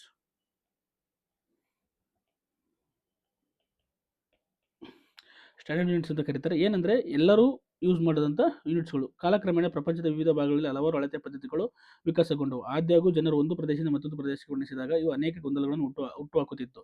ಈಗ ನೋಡಿ, ನಿಮ್ಮ ಕೈಗಳು ಮೆಜರ್ ಮಾಡಿದಾಗ ಅವ್ರು ಏನು ಹುಡುಗರು ಮೆಜರ್ ಮಾಡಿದ್ರಲ್ಲ, ಅವಾಗ ಏನಾಗ್ತಿತ್ತು, ಒಬ್ಬರ ಕೈ ಉದ್ದ ಇರ್ತಿತ್ತು, ಇನ್ನೊಬ್ಬರ ಕೈ ಇನ್ನು ಸ್ವಲ್ಪ ಚಿಕ್ಕ ಇರ್ತಿತ್ತು. ಹಾಗಾಗಿ ಮೆಜರ್ಮೆಂಟ್ ಸೇಮ್ ಇರ್ತಿರಲಿಲ್ಲ. ಅದೇ ರೀತಿ ಒಂದು ದೇಶದಲ್ಲಿ ಒಂದು ಮೆಜರ್ಮೆಂಟ್ ಇಟ್ಕೊಂಡ್ರೆ ಇನ್ನೊಂದು ದೇಶದಲ್ಲಿ ಇನ್ನೊಂದು ಮೆಜರ್ಮೆಂಟ್ ಇಟ್ಕೊಂಡಿದ್ದಾರೆ, ಅದು ಇನ್ನೊಂದು ದೇಶದಲ್ಲಿ ಬೇರೆ ರೀತಿ ಮೆಜರ್ಮೆಂಟ್ ಕೊಂಡು ಅವಾಗ ಈ 3 ದೇಶದ್ದು ಏನಾಗುತ್ತೆ ಡಿಫ್ರೆಂಟ್ ಆಗುತ್ತೆ. ಅದಕ್ಕೋಸ್ಕರ ಇವರೆಲ್ಲರೂ ಸೇರಿ ಒಂದೇ ಮೆಜರ್ಮೆಂಟ್ ಇರಬೇಕು ಅನ್ನೋದು ಈ ತಂದ್ರು, ಅದೇ ಇಂಟರ್ನ್ಯಾಷನಲ್ ಸಿಸ್ಟಮ್ ಆಫ್ ಇಂಟರ್ನ್ಯಾಷನಲ್ ಅಂತ ಕರೀತಾರೆ. ಬೇರೆ ಬೇರೆ ದೇಶಗಳು ಒಟ್ಟಾಗಿ ಸೇರಿ ಅಳತೆ ಮಾಡಲು ಪ್ರಮಾಣಿತ ಏಕಮಾನಗಳನ್ನು ಯೂನಿಟ್ ಮೆಜರ್ಮೆಂಟ್ ಯೂನಿಟ್ಸ್ನ ತಗೊಂಡ್ಬಂದರು. ಗೊತ್ತಾಗ್ತಿದೆಯಾ? ಅಳವಡಿಸಿಕೊಳ್ಳಲು ಇದು ದಾರಿ ಮಾಡಿಕೊಟ್ಟಿದ್ದು. ನಾವೀಗ ಬಳಸುತ್ತಿರುವ ಮಾಪನ ಪದ್ಧತಿನ ಅಂತಾರಾಷ್ಟ್ರೀಯ ಮಾಪನ ಪದ್ಧತಿ, system of international system of units ಅಂತ ಕರೀತಾರೆ, ಅಥವಾ SI ಏಕಮಾನ ಅಂತ ಕರೀತಾರೆ. ಈಗ ನಾವು ಪ್ರೆಸೆಂಟ್ ಯೂಸ್ ಮಾಡ್ತಿರೋದು ಇದನ್ನೇ. ಗೊತ್ತಾಗ್ತದೆ, ವೆರಿ ಇಂಪಾರ್ಟೆಂಟ್, ಇದು ನಿಮಗೆ ಗೊತ್ತಿರಬೇಕು. International system of unit, SI ಏಕಮಾನಗಳು ಅಥವಾ ಅಂತಾರಾಷ್ಟ್ರೀಯ ಮಾಪನ ಪದ್ಧತಿ ಅಂತ ನಾವು ಕರಿತೀವಿ. ಉದ್ದದ SI ಮಾನ ನೋಡಿ, ವೆರಿ ಇಂಪಾರ್ಟೆಂಟ್. ಉದ್ದ ನೀವು ಯೂಶಲಿ ನೋಡಿರ್ತೀರ, ಉದ್ದ ಅಂದರೆ ಲೆಂತ್. ಲೆಂತ್ದ SI ಯೂನಿಟ್ ಏನೇ, SI ಯೂನಿಟ್ ಅಂತಂದರೆ ನೀವೇನು ಬರೀಬೇಕು, ಮೀಟರ್. ಆಯ್ತದ, ಮೀಟರ್ ಆಗುತ್ತೆ. ಇದರ ಸಂಕೇತ ಎಮ್ ಅಂತ ನಾವು ರೆಪ್ರೆಸೆಂಟ್ ಮಾಡ್ತೀವಿ. ಗೊತ್ತಾಗ್ತಿದೆಯಾ? ನೋಡಿ, ಈ ಸ್ಕೇಲ್ ನೋಡಿರ್ತೀರ, ಅದರಲ್ಲಿ ಮೀಟರ್ ಅಂತ ಬರೀತಾರೆ. ಗೊತ್ತಾಗ್ತದೆ. ಮೀಟರನ್ನು 100 ಸಮಭಾಗಗಳಾಗಿ ವಿಂಗಡಿಸಲಾಗಿದೆ. ಪ್ರತಿ ಭಾಗವನ್ನು ಸೆಂಟಿಮೀಟರ್. ಈಗ ನೋಡಿ, 1 ಮೀಟರ್ನ 100 ಭಾಗಗಳಾಗಿ ಮಾಡಿದರೆ ಅದನ್ನು ಸೆಂಟಿಮೀಟರ್, 100 ಸೆಂಟಿಮೀಟರ್ ಅಂತ ಕರೆಯಲಾಗುತ್ತೆ. ನಿಮಗೆ 1 ಮೀಟರ್ ಅಳತೆ ಪಟ್ಟಿ ಚಿಕ್ಕ ಭಾಗ ಹೋದರೆ 15 ಸೆಂಟಿಮೀಟರ್ ಅಳತೆ ಪಟ್ಟಿಯ ಪರಿಚಯ ಇರೋದು. ನೀವು ಏನು ಜಾಮಿಟ್ರಿ ಬಾಕ್ಸಲ್ಲಿ ಯೂಸ್ ಮಾಡ್ತಿರಲ್ಲ, ಅದು 15 ಸೆಂಟಿಮೀಟರ್ ಇರುತ್ತೆ. ಗೊತ್ತಾಗ್ತಿದೆಯಾ? 15 ಸೆಂಟಿ ಉದ್ದದ ಅಳತೆ ಪಟ್ಟಿಯನ್ನು ಸ್ಕೇಲ್ ಅಂತ ಕರಿತೀವಿ ನಾವು. ಏನು ಸ್ಕೇಲನ್ನು ಎಚ್ಚರಿಕೆಯಿಂದ ನೋಡಿ. ಇದರಲ್ಲಿ 0 ಇಂದ 15ರವರೆಗೆ ಸೆಂಟಿಮೀಟರ್ಗಳಲ್ಲಿ ಗುರುತು ರೇಖೆಗಳಿವೆ. ಯಾವುದೇ ಎರಡು ಅನುಕ್ರಮದ ಎರಡು ದೊಡ್ಡ ಗುರುತು ರೇಖೆಗಳ ಮಧ್ಯೆ, ಅಂದರೆ 1 ಮತ್ತು 2 65 ಮಧ್ಯೆ 1 ಸೆಂಟಿಮೀಟರ್ ಇರುತ್ತೆ ಅಂತ ಅರ್ಥ. ಗೊತ್ತಾಗ್ತಿದೆಯಾ? 1 ಸೆಂಟಿಮೀಟರ್ ಉದ್ದವನ್ನು ಮತ್ತೆ 10 ಸಮಭಾಗಗಳಾಗಿ ವಿಂಗಡಿಸಲಾಗಿದೆ. 1 ಸೆಂಟಿಮೀಟರ್ನ ಮತ್ತೇನು ಮಾಡಿದ್ರೆ 10 ಸಮಭಾಗಗಳಾಗಿ ವಿಂಗಡಿಸಲಾಗಿದೆ. ಅವನ್ನ ಮಿಲಿಮೀಟರ್ ಅಂತ ಕರಿಬಹುದು. ಗೊತ್ತಾಗ್ತಿದೆಯಾ? ನೋಡಿ, ಈ ಚಿಕ್ಕದಾದ ಭಾಗವನ್ನು ನೋಡಿ, ಇಲ್ಲಿ ನಿಮಗೆ ಗೊತ್ತಾಗುತ್ತೆ. ಇಲ್ಲಿಂದ ಇಲ್ಲಿಗೆ 1 ಸೆಂಟಿಮೀಟರ್, ಇಲ್ಲಿಗೆ 1 ಸೆಂಟಿಮೀಟರ್, ಇಲ್ಲಿಗೆ 1 ಸೆಂಟಿಮೀಟರ್, ಇಲ್ಲಿಗೆ 1 ಸೆಂಟಿಮೀಟರ್. ಇವನ್ನ ಮತ್ತೆ 10 ಭಾಗಗಳ ವಿಂಗಡಿಸೋದು ಇವನ್ನ ಅಂತ ಕರೀತಾರೆ, ಮಿಲಿಮೀಟರ್ ಅಂತ ಕರೀತಾರೆ. ಗೊತ್ತಾಗ್ತಿದೆ? ಮಿಲಿಮೀಟರ್ ಅಂತ ಸ್ಕೇಲ್ ನೋಡಿ ತಗೊಂಡು ಎಂದು ಕರೆಯಲಾಗುತ್ತದೆ. ಈ ಅಳತೆ ಪಟ್ಟಿಯಿಂದ ಅಳೆಯಬಹುದಾದ ಅತಿ ಚಿಕ್ಕ ಉದ್ದ 1 ಮಿಲಿಮೀಟರ್. ಈ ಒಂದು ಅಳತೆ ಪಟ್ಟಿಯಲ್ಲಿ ಅತಿ ಚಿಕ್ಕ ಇದ್ದಂದ್ರೆ 1 ಮಿಲಿಮೀಟರ್. ಇದು ಸ್ಕೇಲ್ನ ಉದ್ದ 15 ಸೆಂಟಿಮೀಟರ್. ಇದನ್ನ ಎಷ್ಟು ಡಿವೈಡ್ ಮಾಡಿದರೆ 1 ಸೆಂಟಿಮೀಟರ್ಗೆ 1 ಭಾಗವಾಗಿ ಮಾಡಿದ್ರೆ ನೋಡಿ, ಇಲ್ಲಿಂದ ಇಲ್ಲಿಗೆ 1 ಸೆಂಟಿಮೀಟರ್, ಇಲ್ಲಿಂದ ಇಲ್ಲಿಗೆ 1 ಸೆಂಟಿಮೀಟರ್, ಇಲ್ಲಿಂದ ಇಲ್ಲಿಗೆ 1 ಸೆಂಟಿಮೀಟರ್. 1 2 3 4 5 6 7 8 9 10 12 13 14 15 ಮೆಜರ್ಮೆಂಟ್ ಇರುತ್ತೆ. ಇದರಲ್ಲಿ ಮತ್ತೆ ಮತ್ತೆ 1 2 3 4 5 6 7 8 9 10 ಮಾಡಿದರೆ 10 ಇರುತ್ತೆ. ಇವನ್ನ ಮಿಲಿಮೀಟರ್ ಅಂತ ಕರಿತೀವಿ ನಾವು. ಅರ್ಥ ಆಗ್ತಿದೆಯಾ? 1 ಮಿಲಿಮೀಟರ್ ಸೆಂಟಿಮೀಟರ್ನ 10ನೇ ಒಂದು ಭಾಗಕ್ಕೆ ಸಮ. 1 ಮಿಲಿಮೀಟರ್ 0.1 ಸೆಂಟಿಮೀಟರ್ ಅಂತ ನಾವು ಕರಿಬೋದು. 1 ಮಿಲಿಮೀಟರ್ ಎಷ್ಟಂತ ಕರಿತೀವಿ? 0.1 ಮೀಟರ್, ಅಂದರೆ 10ನೇ ಒಂದು ಭಾಗ ಅಂತ. ಗೊತ್ತಾಗ್ತಿದೆ? 10ನೇ ಒಂದು ಭಾಗ ಅಂತ ನಾವು ಕರಿತೀವಿ. ಹೆಚ್ಚಿನ ದೂರವನ್ನು ಅಳತೆ ಮಾಡಲು ನಾವು ದೊಡ್ಡ ಏಕಮಾನಗಳನ್ನು ಬಳಸೋದು. ಈಗ ನೋಡಿ, ಈ ಚಿಕ್ಕ ಇದು 1 ಸೆಂಟಿಮೀಟರ್ನ ಅಕಸ್ಮಾತ್ ನೀವು ಈಗ ಒಂದು ಊರಿಂದ ಇನ್ನೊಂದು ಊರಿಗೆ ಡಿಸ್ಟೆನ್ಸ್ ಇರುತ್ತೆ, ಅದನ್ನು ಮೆಜರ್ ಮಾಡೋಕ್ಕೆ ನೀವು ಸೆಂಟಿಮೀಟರ್ನಲ್ಲಿ ಹೇಳೋಕ್ಕಾಗಲ್ಲ, ಯಾಕಂದ್ರೆ ದೊಡ್ಡ ಸಂಖ್ಯೆಗಳಾಗುತ್ತೆ. ಅದಕ್ಕೆ ಏನು ಮಾಡ್ತೀವಿ ನಾವು? ಕಿಲೋಮೀಟರ್ಗಳನ್ನ ಯೂಸ್ ಮಾಡ್ತೀವಿ. ಹೆಚ್ಚಿನ ದೂರವನ್ನು ಅಳತೆ ಮಾಡಲು ಏಕಮಾನ ಕಿಲೋಮೀಟರ್ ಅನ್ನು ಬಳಸುತ್ತೇವೆ. ಇದು 100 ಮೀಟರ್ಗೆ 1000 ಮೀಟರ್ಗೆ ಸಮ. ಗೊತ್ತಾಗ್ತಿದೆ? 1000 ಮೀಟರ್ಗೆ ಸಮ ಆಗಿದೆ. 1000 ಮೀಟರ್ಗೆ ಸಮ ಆಗಿದೆ. ಚಿಕ್ಕ ಅಳತೆಗಳನ್ನು ಮಾಡಲು ನಾವು ಸೆಂಟಿಮೀಟರ್ ಅಥವಾ ಮಿಲಿಮೀಟರ್ಗಳಂತ ಏಕಮಾನವನ್ನು ಬಳಸುತ್ತೇವೆ. ಚಿಕ್ಕ ಸೆಂಟಿಮೀಟರ್ಗಳು ಮತ್ತು ಮೀಟರ್ಗಳನ್ನ ಸಣ್ಣ ಅಳತೆಗಳನ್ನ ಮಾಡಲು, ಕಿಲೋಮೀಟರ್ಗಳನ್ನ ದೊಡ್ಡ ಅಳತೆಗಳನ್ನು ಮಾಡಲು. ನೋಡಿ, ಈಗ ನಿಮಗೆ ಇದು ಗೊತ್ತಿರಬೇಕು, very very important topic. 1 kilometre 1000 metre, 1 metre 100 centimetre, 1 centimetre 10 millimetre. ಇದು ನಿಮಗೆ ನೆನಪಿರಬೇಕು, ತುಂಬ ಇಂಪಾರ್ಟೆಂಟ್. ಗೊತ್ತಾಗ್ತಿದೆಯಾ? ಇದ್ರ ಮೇಲೆ ಪ್ರಶ್ನೆಗಳು ಬಂದಿದೆ. ಗೊತ್ತಾಗ್ತಿದೆಯಾ? ನೆಕ್ಸ್ಟು, ಎರಡು ಊರುಗಳ ನಡುವಿನ ರೈಲ್ವೆ ಹಳಿಗಳ ಉದ್ದವನ್ನು ಅಳೆಯಲು ಅಥವಾ ಪುಸ್ತಕದ ಒಂದು ಹಾಳೆಯ ದಪ್ಪವನ್ನು ಅಳೆಯಲು ಮೀಟರ್ಗಳನ್ನು ಅಳತೆ ಏಕಮಾನವಾಗಿ ಬಳಸುವುದು ಅನುಕೂಲವೇ? ನೀವೇ ಥಿಂಕ್ ಮಾಡಿ. ಸಾಧ್ಯನಾ? ನೋ. ಯಾಕೆಂತಂದರೆ ರೈಲುಗಳ ಅಳತೆಗಳು ಕಿಲೋಮೀಟರ್ಗಳಲ್ಲಿ ಮೆಜರ್ ಮಾಡ್ತೀವಿ. ಅದೇ ರೀತಿ ಥಿಕ್ನೆಸ್, ಯಾವುದಾದ್ರು ಒಂದು ಪುಸ್ತಕದ ಹಾಳೆಗಳ ದಪ್ಪವನ್ನು ನಾವು ಅಟ್ಲೀಸ್ಟ್ 1 ಮೀಟರ್ ಅಥವಾ 1 ಸೆಂಟಿಮೀಟರ್ ಅಥವಾ 2 ಸೆಂಟಿಮೀಟರ್ ಅಂತ ಮೆಜರ್ ಮಾಡ್ತೀವಿ ಹೊರತು ಅದನ್ನು ಕಿಲೋಮೀಟರ್ಲಿ ಅಥವಾ ಮೀಟರ್ಗಳಲ್ಲಿ ಮೆಜರ್ ಮಾಡಲ್ಲ. ಅದಕ್ಕೆ ಯಾವ ಅಳತೆಯನ್ನು ಮಾಡ್ತಿದ್ವಿ ಅನ್ನೋದ್ರ ಮೇಲೆ ಅದರದ ಒಂದು ಏನು ಏಕಮಾನ ಡಿಸೈಡ್ ಆಗುತ್ತೆ. ಈಗ ನಾವೇನಾದರೂ ದೂರದ ಡಿಸ್ಟೆನ್ಸ್ಗಳನ್ನ ಮೆಜರ್ ಮಾಡ್ಬೇಕಾದ್ರೆ ನಾವೇನು ಮಾಡ್ತೀವಿ? ಯೂಶಲಿ 1 ಕಿಲೋಮೀಟರ್ ಅಥವಾ ಕಿಲೋಮೀಟರ್ನ ಯೂಸ್ ಮಾಡ್ತೀವಿ. ಸ್ವಲ್ಪ ಅಂದರೆ ಡಿಸ್ಟೆನ್ಸ್ ಒಂದು ಕಡಿಮೆ ಇದ್ದನ್ನ ಅದನ್ನು ಮೀಟರ್ಗಳಲ್ಲಿ ಮೆಜರ್ ಮಾಡ್ತೀವಿ. 100 ಮೀಟರ್, 50 ಮೀಟರ್, 20 ಮೀಟರ್ ಅಂತ ಮೆಜರ್ ಮಾಡ್ತೀವಿ. ತುಂಬ ಚಿಕ್ಕ ಇರೋನ ಸೆಂಟಿಮೀಟರ್ಲಿ ಮೆಜರ್ ಮಾಡ್ತೀವಿ. ಇನ್ನೂ ಚಿಕ್ಕ ಇರೋನ ಮಿಲಿಮೀಟರ್ಲಿ ಮೆಜರ್ ಮಾಡ್ತೀವಿ. ಗೊತ್ತಾಗ್ತಿದೆಯಾ? ಹಾಗಾಗಿ ನಿಮ್ಗೆ ಗೊತ್ತಿರಬೇಕು. ಕೆಲವು ಅಳತೆ ಪಟ್ಟಿಗಳಲ್ಲಿ ಇನ್ನೊಂದು ರೀತಿಯ ಮಾಪನ ಗುರುತುಗಳನ್ನು ನೋಡಿರುವುದು ನೀವು ಗಮನಿಸಿರಬಹುದು. ಈ ಗುರುತುಗಳು ಇಂಚುಗಳಲ್ಲಿವೆ. ಇದು ನಾವು ಯೂಸ್ ಮಾಡೋ ಸ್ಕೇಲ್ ಇಂಚು ಇದೇ ಥರ ಇರುತ್ತೆ. ಇಂಚುಗಳಲ್ಲಿವೆ. 1 ಇಂಚು ಅಂದರೆ 2.5 ಸೆಂಟಿಮೀಟರ್. ವೆರಿ ಇಂಪಾರ್ಟೆಂಟ್, ಎಕ್ಸಾಮಲ್ಲಿ ಇಂಪಾರ್ಟೆಂಟ್ ಆಗುತ್ತೆ. 1 ಇಂಚ್ ಅಂದರೆ 1 ಇಂಚಸ್ = 2.5 ಸೆಂಟಿಮೀಟರ್. ಇಂದಿನ ಕಾಲದಲ್ಲಿ ಅಳತೆ ಮಾಡಲು ಇಂಚು ಅಡಿಗಳಂತ ಏಕಮಾನಗಳು ಬಳಸುತ್ತಿದ್ದರು. ಈ ಏಕಮಾನಗಳು ಕೆಲವರು ಈಗಲೂ ಬಳಸುತ್ತಿದ್ದಾರೆ. ಈಗಲೂ 1 ಇಂಚು 3 ಇಂಚು. ಈಗ ನಾವು ಬಡಗಿಗಳು ಹೋದರೆ ಬಡಗಿಗಳು ಏನು ಮಾಡ್ತಾರೆ? ಅವರು 1 ಇಂಚು 2 ಇಂಚು ಅಂತಲೇ ಯೂಸ್ ಮಾಡ್ತಾರೆ ಯೂಶಲಿ. ಅರ್ಥ ಆಗ್ತಿದೆಯಾ? ಅದು ಸಹ ಒಂದು ಅಳತೆಯ ಪಟ್ಟಿ. ಆದರೆ 1 ಇಂಚಸ್ ಅಂದರೆ 1 inches is equal to 2.4 centimetre ಅಂತ ಅರ್ಥ ಆಗ್ತಿದೆಯಾ? ಅದು ನಿಮ್ಗೆ ಗೊತ್ತಿರಬೇಕು. ನೆಕ್ಸ್ಟು ನಾವೆಲ್ಲರೂ ಈಗ ಮತ್ತೊಮ್ಮೆ ಮೇಜಿನ ಉದ್ದವನ್ನು ಮೀಟರ್ಗಳಲ್ಲಿ ಅಳತೆ ಪಟ್ಟಿಯಿಂದ ಅಳೆದರೆ ನಮ್ಮೆಲ್ಲರ ಫಲಿತಾಂಶವು ಏನಾಗಿರುತ್ತೆ? ಒಂದೇ ಇರುತ್ತೆ. ಯಾಕೆ ಅಂತಂದರೆ ಎಲ್ಲರದ್ದು ಸ್ಕೇಲು ಈಕ್ವಲ್ ಇರುತ್ತೆ. ಇಲ್ಲ, ಮೊದಲು ನಾವು ಅಳತೆ ಪಟ್ಟಿಯನ್ನು ಬಳಸಿ ಉದ್ದವನ್ನು ಅಳೆಯುವ ಸರಿಯಾದ ವಿಧಾನ ಕಲಿತಿರಬೇಕು. ಹೌದು, ಯಾಕೆಂದರೆ ಕೆಲವರು ಏನು ಮಾಡ್ಕೊಂಡು ಮೆಜರ್ ಮಾಡ್ಬೇಕಾದ್ರೆ ಅದನ್ನು ಕರೆಕ್ಟಾಗಿ ಮೆಜರ್ ಮಾಡಬೇಕು. ಇಲ್ಲ ಅಂತಂದರೆ ಏನಾಗುತ್ತೆ? ತಪ್ಪಾಗುತ್ತೆ. ಅರ್ಥ ಆಗ್ತಿದೆ? ಈ ರೀತಿ ಸ್ಟ್ರೈಟ್ ಲೈನೇ ಇರಬೇಕು. ನಾವೆಲ್ಲೆಲ್ಲೋ ಇಟ್ಕೊಂಡು ಬರಲಿಲ್ಲ. ಆ ಅಳತೆ ಪಟ್ಟಿನ ಕರೆಕ್ಟಾಗಿ ಇದ್ರ ಮೇಲೆ ಪ್ಲೇಸ್ ಮಾಡಿ ನಾವು ಆಮೇಲೆ ಮೆಜರ್ಮೆಂಟ್ನ ತಗೋಬೇಕಾಗುತ್ತೆ. ಗೊತ್ತಾಗ್ತಿದೆ? ಉದ್ದವನ್ನು ಅಳೆಯುವ ಸರಿಯಾದ ವಿಧಾನ. ಗೊತ್ತಾಗ್ತಿದೆಯಾ? ವೆರಿ ಇಂಪಾರ್ಟೆಂಟ್ ಆಗುತ್ತೆ. Correct way to measuring the length. ಇಲ್ಲಾಂತಂದರೆ ನೀವು ತಪ್ಪು ಅಳತೆ ಮಾಡ್ತೀರಾ. ಯಾವುದೇ ಉದ್ದವನ್ನು ಅಳೆಯಲು ನಮಗೆ ಸೂಕ್ತವಾದ ಅಳತೆ ಮಾಪಕ ಅವಶ್ಯಕತೆ ಇದೆ. ಉದಾಹರಣೆಗೆ ಪೆನ್ಸಿಲ್ನ ಉದ್ದವನ್ನು ಅಳೆಯಲು 50 ಸೆಂಟಿಮೀಟರ್ ಅಳತೆ ಪಟ್ಟಿಯನ್ನು ಉಪಯೋಗಿಸಬಹುದು. ಅದೇ ರೀತಿ ಕೊಠಡಿಯ ಎತ್ತರವನ್ನು ಅಳೆಯಲು ನಿಮಗೆ ಮೀಟರ್ ಅಳತೆ ಪಟ್ಟಿ ಅಥವಾ ಅಳತೆ ಟೇಪ್ ಬೇಕಾಗಬಹುದು. ಮರದ ಸುತ್ತಳತೆ ಮತ್ತು ನಿಮ್ಮ ಎದೆಯ ಸುತ್ತಳತೆ ಅಳೆಯಲು ಮೀಟರ್ ಅಳತೆ ಪಟ್ಟಿ ಬಳಸಲು ಸಾಧ್ಯವಿಲ್ಲ. ಈ ಥರದ ಅಳತೆಗಳನ್ನು ಮಾಡೋದು ನಮ್ಮ ಅಳತೆ ಪಟ್ಟಿ ಅಂದರೆ ಈ ಟೇಪ್ ಇರುತ್ತೆ ಗೊತ್ತಾ? ಈ ಥರ ಟೇಪ್ ಇರುತ್ತಲ್ಲ, ಅದನ್ನು ಬಳಸಬೇಕಾಗುತ್ತೆ ನಾವು. ದರ್ಜಿಗಳು ಬಳಸುವ ಅಳತೆ ಟೇಪನ್ನು ಹೆಚ್ಚು ಸೂಕ್ತವಾಗಿರುತ್ತದೆ. ಅಂದರೆ ನಾವು ಯಾವುದನ್ನ ಮೆಜರ್ ಮಾಡ್ತೀವಿ ಅದಕ್ಕೆ ತಕ್ಕಾದಂತಹ ಅಳತೆ ಮಾಪಕಗಳನ್ನ ಬಳಸಬೇಕಾಗುತ್ತೆ. ಉದ್ದವನ್ನು ಅಳೆಯುವಾಗ ನಾವು ಕೆಲವೊಂದು ಅಂಶಗಳನ್ನು ಗಮನದಲ್ಲಿಡಬೇಕು. ಉದ್ದವನ್ನು ಅಳತೆ ಮಾಡ್ತಿದ್ದೀವಿ ಅಂತಂದರೆ ನಾವು ಅದನ್ನು ಕೆಲವು ಅಂಶಗಳನ್ನ ಮನದಲ್ಲಿಟ್ಕೋಬೇಕು. ಏನಂದರೆ ಅಳತೆ ಪಟ್ಟಿನ ಸರಿಯಾಗಿ ಇಡುವ ವಿಧಾನ. ಫಸ್ಟು ಅಳತೆ ಪಟ್ಟಿನ ಸರಿಯಾಗಿ ಇಡಬೇಕು. ಗೊತ್ತಾಗ್ತಿದೆಯಾ? This is the wrong way. ಗೊತ್ತಾಗ್ತಿದೆ? This is the right way. ಗೊತ್ತಾಗ್ತಿದೆಯಾ? ಅಳತೆ ಪಟ್ಟಿನ ಕರೆಕ್ಟಾಗಿ ಇಡಬೇಕು. ಆವಾಗ ನಮ್ಗೆ ಮೆಜರ್ಮೆಂಟ್ ಸಿಗುತ್ತೆ. ಅಳತೆ ಪಟ್ಟಿನ ಅಳತೆಗಳನ್ನು ಓದುವ ಕಣ್ಣಿನ ಸರಿಯಾದ ಸ್ಥಾನ ಸರಿ ಇರಬೇಕು. ಗೊತ್ತಾಗ್ತದೆ? ನಾವೇನೋ ಹಿಂಗೆ ಲೆಫ್ಟಿಂದ ಅಥವಾ ರೈಟಿಂದ ಇಲ್ಲಿ ನೋಡೋದು ಕರೆಕ್ಟ್ ಸ್ಟ್ರೈಟ್ ಇಟ್ಕೊಂಡು ನೋಡಬೇಕಾಗುತ್ತೆ. ಉದಾಹರಣೆಗೆ ಅಳತೆ ಉದ್ದಕ್ಕೂ ಪೆನ್ಸಿಲನ್ನು ಸರಿ ಹೊಂದಿಸಿ ಪೆನ್ಸಿಲ್ನ ಉದ್ದವನ್ನು ಅಳೆಯಲು ಪ್ರಯತ್ನಿಸುವಾಗ ನಿಮ್ಮ ಕಣ್ಣಿನ ಸ್ಥಾನ ಪೆನ್ಸಿಲ್ನ ತುದಿಯ ಮೇಲೆ ನೇರವಾಗಿರಬೇಕು. ಕರೆಕ್ಟಾಗಿ ಹೇಳೋದು ಸ್ಟ್ರೈಟ್ ಲೈನಲ್ಲಿ ಇರಬೇಕು. ಅರ್ಥ ಆಗ್ತಿದೆಯಾ? ನೋಡಿ, ನಿಮ್ಮ ಸ್ಥಾನ ಇಲ್ಲಿಂದ ನೋಡಿದಾಗ ಮಾತ್ರ ಅದರದ ಉದ್ದ ಏನಾಗುತ್ತೆ? ಕರೆಕ್ಟಾಗಿ ಇರುತ್ತೆ. ಇಲ್ಲ ಅಂತಂದರೆ ಏನಾಗುತ್ತೆ? ಬೇರೆ ಇಲ್ಲಿಂದ ನೋಡಿದಾಗ ಕಡಿಮೆ ಬರುತ್ತೆ, ಇಲ್ಲಿಂದ ನೋಡೋದು ಜಾಸ್ತಿ ಬರುತ್ತೆ.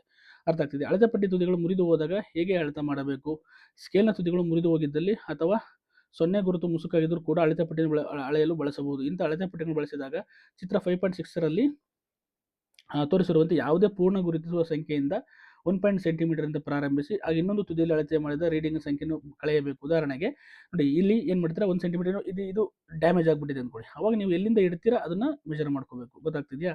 ನೋಡಿ, ಈಗ ಎಕ್ಸಾಂಪಲ್ಲು ಒಂದು ತುದಿಯನ್ನು 1 ಸೆಂಟಿಮೀಟರ್ ಇನ್ನೊಂದು ತುದಿಯನ್ನು 10.4 ಸೆಂಟಿಮೀಟರ್ ಇದ್ದರೆ ಆ ವಸ್ತುವಿನ ಉದ್ದವು 10.4 ಇಂಟು ಮೈನಸ್ ಮಾಡಿದಾಗ 1.0 ಮಾಡಿದ್ರೆ 9.4 ಸೆಂಟಿಮೀಟರ್ ಬರುತ್ತೆ ಅದರ ಉದ್ದ. ಅಂದರೆ ನಾವು ಅಕಸ್ಮಾತ್ ಸ್ಕೇಲ್ ಡ್ಯಾಮೇಜ್ ಆಗಿದ್ರು ಅದನ್ನು ಮೆಜರ್ ಮಾಡಬೇಕು ಅಂದಾಗ ನಾವು ಬಟ್ ಕರೆಕ್ಟ್ ವೇನಲ್ಲಿ ಇಟ್ಕೋಬೇಕು. ಅದರಲ್ಲಿ ಕಳಿಬೇಕು. ಈಗ ಇಲ್ಲಿಂದ ಬೇಕಾದ್ರೆ ನೀವು ಮೆಜರ್ ಮಾಡಿ. ಪೆನ್ಸಿಲ್ ಇಲ್ಲಿ ಇಡ್ತೀರಾ ಅಂದ್ಕೊಳ್ಳಿ. ನಾನು ಎಕ್ಸಾಂಪಲ್ ಇಲ್ಲಿ ಇಡ್ತೀನಿ, 3ರಲ್ಲಿ ಇಡ್ತೀನಿ. 3ರಿಂದ 10ಕ್ಕೆ ಮೆಜರ್ ಮಾಡ್ತೀನಿ. ಅರ್ಥ ಆಯ್ತಾ? ಈಗ ಇದರಲ್ಲಿ ಮಿನಿಮಮ್ಮು 10 ಮೈನಸ್ಸು 3 ಅವಾಗ ಏನಾಗುತ್ತೆ? 7 ಸೆಂಟಿಮೀಟರ್ ಬರುತ್ತೆ. ಗೊತ್ತಾಗ್ತದೆ? ಈ ರೀತಿ ಸಹ ನಾವು ಮೆಜರ್ ಮಾಡ್ಬೋದು. ಓಕೆನಾ? ಈ ರೀತಿ ನಾವು ಮೆಜರ್ ಮಾಡಿಟ್ಟು ಇಲ್ಲಿಂದ ತೊಗೋಬೋದು ಅಥವಾ ಇಲ್ಲಿಂದಲೇ ತೊಗೋಬೋದು. ಇಲ್ಲಿಂದ ಇಲ್ಲಿ ಬೇಕಾದರೂ ತೊಗೋಬೋದು. ನಾವು ಯಾವಾಗ ಬೇಕಾದರೂ ಮೆಜರ್ ಮಾಡ್ಬೋದು.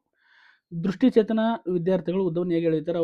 ಅವರು ಕಬ್ಬಿಣದ ಉಬ್ಬಿದ ಗುರುತುಗಳಿರುವ ಅಳತೆ ಪಟ್ಟಿಯನ್ನು ಸ್ಪರ್ಶಿಸಿ ಅನುಭವದಿಂದ ಏನು ಮಾಡ್ತಾರೆ? ಮೆಜರ್. ಈ ಥರದೊಂದು ಅವ್ರದ್ದು ಅಳತೆ ಪಟ್ಟಿ ಇರುತ್ತೆ.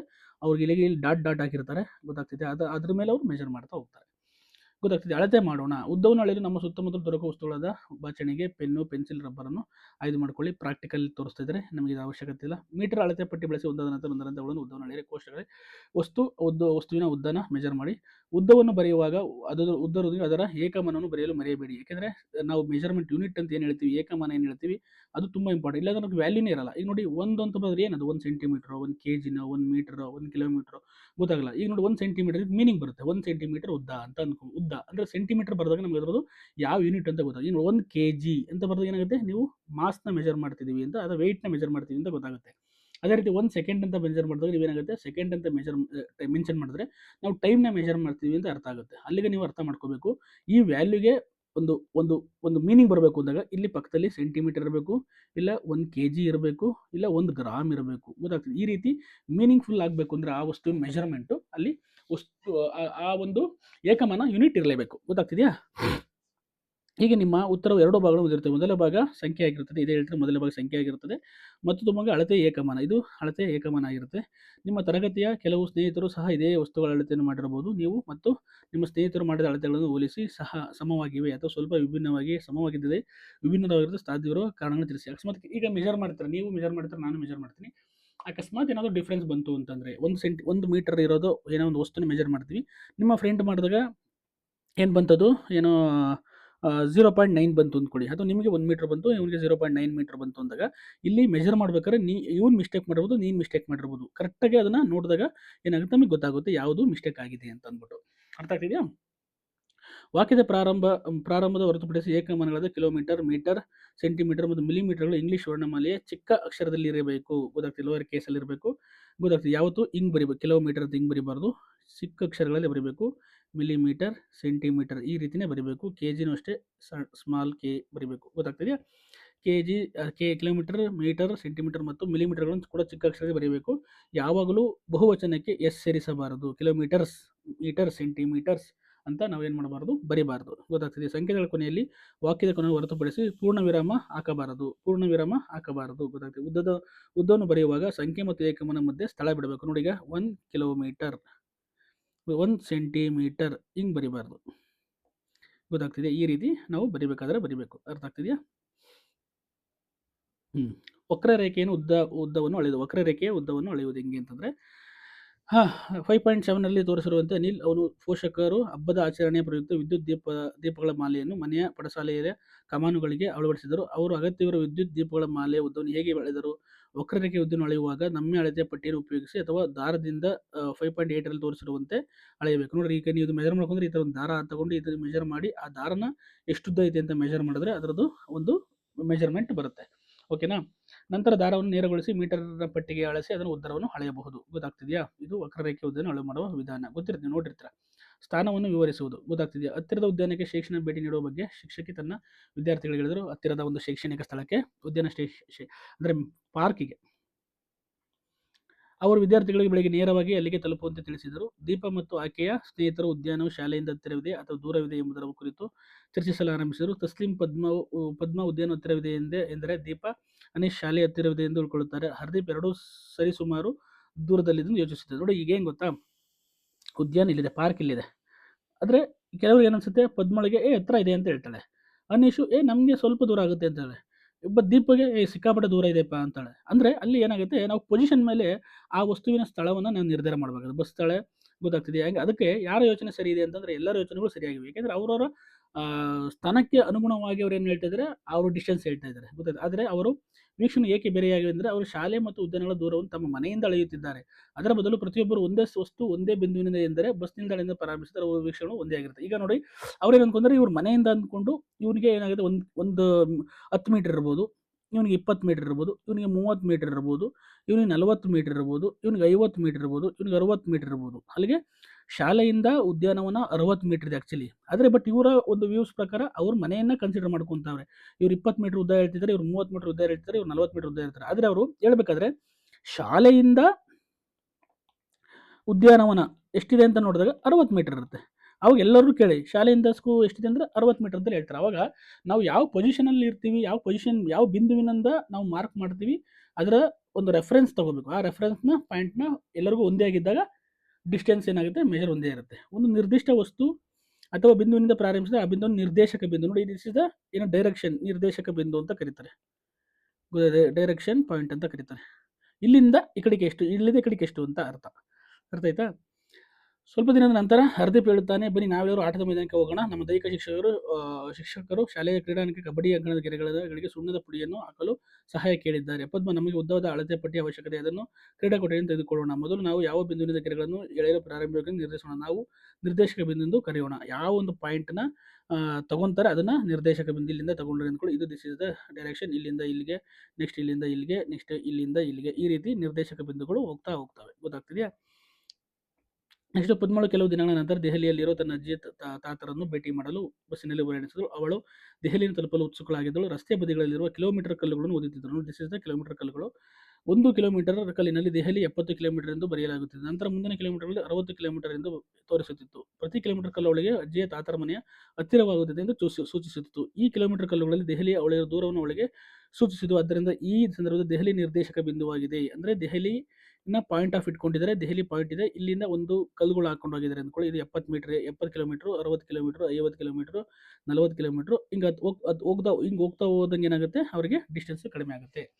ಕಿಲೋಮೀಟರ್ ಕಲ್ಲುಗಳು ಏನನ್ನು ಸೂಚಿಸುತ್ತವೆ? ಪದ್ಮ ಅವಳ ಗಮ್ಯಸ್ಥಾನ ಅಂದರೆ ಡೆಸ್ಟಿನೇಷನ್ ತಲುಪಕ್ಕೆ ಹತ್ತಿರವಾಗುತ್ತಿದ್ದಾನೆ ಎಂದು ಹೇಗೆ ತೀರ್ಮಾನಿಸಿದಳು. ನೋಡಿ, ಈ ಥರ ನೀವು ಡೆಸ್ಟಿನೇಷನ್, ಗಮ್ಯಸ್ಥಾನ ಈ ಥರ ಪದಗಳ ಬಳಕೆಯಿಂದ ನಿಮ್ಮ essay writing, translation, precis writing improve ಆಗುತ್ತೆ. ಗೊತ್ತಾಗ್ತಿದೆಯಾ? ನೋಡಿ ಎಕ್ಸಾಂಪಲ್ ಇಲ್ಲಿಂದ ನಾನು ಹೇಳಿದೆ ಇದು ದೆಹಲಿ. ಅವಳು ಹಿಂಗೆ ಬರ್ತಾ ಇದ್ದಾಳೆ ಬಸ್ಸಲ್ಲಿ, ಹಿಂಗೆ ಬಂದಂಗೆ ಏನಾಗುತ್ತೆ, ಇದು ಪಾಯಿಂಟು ಅಂದರೆ ನಿರ್ದೇಶಕ ಪಾಯಿಂಟು, ಡೈರೆಕ್ಷನ್ ಪಾಯಿಂಟ್ ಅಂತ ಕರೀತಾರೆ. ಗೊತ್ತಾಯ್ತು? ಹಿಂಗೆ ಬಂದಂಗೆ ಒಳಗೆ ಡಿಸ್ಟೆನ್ಸ್ ಏನಾಗುತ್ತೆ ಹತ್ರ ಆಗುತ್ತಾ ಹೋಗುತ್ತೆ. ಗೊತ್ತಾಯ್ತು? ಇದಂತೆ ಕಿಲೋಮೀಟರ್ ಕಲ್ಲಿನಲ್ಲಿ 70 ಕಿಲೋಮೀಟರ್ ತೋರಿಸಿದಾಗ ನಾವು ಪದ್ಮಳ ಸ್ಥಾನ ದೆಹಲಿಯಿಂದ 70 ಕಿಲೋಮೀಟರ್ ದೂರದಲ್ಲಿದೆ ಎನ್ನಬಹುದು. ಕಿಲೋಮೀಟರ್ ಕಲ್ಲು ದೆಹಲಿ 60 ಕಿಲೋಮೀಟರ್ ತೋರಿಸಿದಾಗ ಪದ್ಮಳ ಸ್ಥಾನ 60 ಕಿಲೋಮೀಟರ್ ಇದೆ. ಇಲ್ಲಿಂದ ಇಲ್ಲಿಗೆ 60 ಕಿಲೋಮೀಟರ್ ಅಂತ ನಾವು ಮೆಜರ್ ಮಾಡುತ್ತೆ. ಇದು ನಿರ್ದೇಶಕ ಬಿಂದುವಿಗೆ ಸಂಬಂಧಿಸಿದಂತೆ ಪದ್ಮಳ ಸ್ಥಾನವು ಸಮಯದೊಂದಿಗೆ ಬದಲಾಗುತ್ತದೆ ಎಂದರ್ಥವೇ ಅಲ್ವಾ? ನೋಡಿ ಈಗ ಸಮಯ ಈಗ ಒಂದು ಗಂಟೆಯಲ್ಲಿ ಅಥವಾ ಅವಳು 1 ಗಂಟೆ ಅಂದ್ಕೊಳ್ಳಿ, 1 PM ಅಂದ್ಕೊಳ್ಳಿ, ಇಲ್ಲಿದ್ಲು 2 PM ಇಲ್ಲಿ ಬಂದಿದ್ದಾಳೆ, 3 PMಗೆ ಇಲ್ಲಿ ಬಂದಿದ್ದಾಳೆ, 4 PMಗೆ ಇಲ್ಲಿ ಬಂದಿದ್ದಾಳೆ, 5 PMಗೆ ಇಲ್ಲಿ ಬಂದಿದ್ದಾಳೆ, 6 PMಗೆ ಇಲ್ಲಿ ಬಂದಿದ್ದಾಳೆ, 7 PMಗೆ ಇಲ್ಲಿ, 8 PMಗೆ ಇಲ್ಲಿ ಬಂದಿದ್ದಾಳೆ. ಅಂದರೆ ಅಲ್ಲಿಗೆ 1 ಗಂಟೆಗೆ 10 ಕಿಲೋಮೀಟರ್ ಚಲಿಸ್ತಾ ಇದ್ದಾಳೆ. ಅಂದರೆ ನಾಳೆ ಸಮಯ ಬದಲಾದಂಗೆ ಅದರ ಡಿಸ್ಟೆನ್ಸ್ ಏನಾಗ್ತಿದೆ, ಬದಲಾಗ್ತಾ ಹೋಗ್ತಿದೆ. ಗೊತ್ತಾಗ್ತಿದೆಯಾ?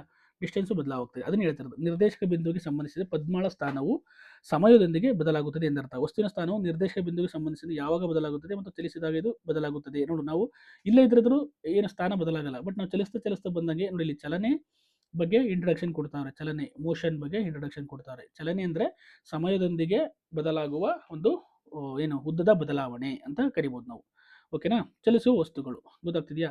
ನಾವು ಸುತ್ತಲೂ ನೋಡಿ ಚಲಿಸುತ್ತಿರುವ 5 ವಸ್ತುಗಳು ಮತ್ತು ವಿಶ್ರಾಂತಿ ಸ್ಥಿತಿಯಲ್ಲಿ 5 ವಸ್ತುಗಳನ್ನು ಪಟ್ಟಿ ಮಾಡಿ ಕೋಷ್ಟಕ 5ರಲ್ಲಿ ನಿಮ್ಮ ವೀಕ್ಷಣೆಯನ್ನು ದಾಖಲಿಸಿ.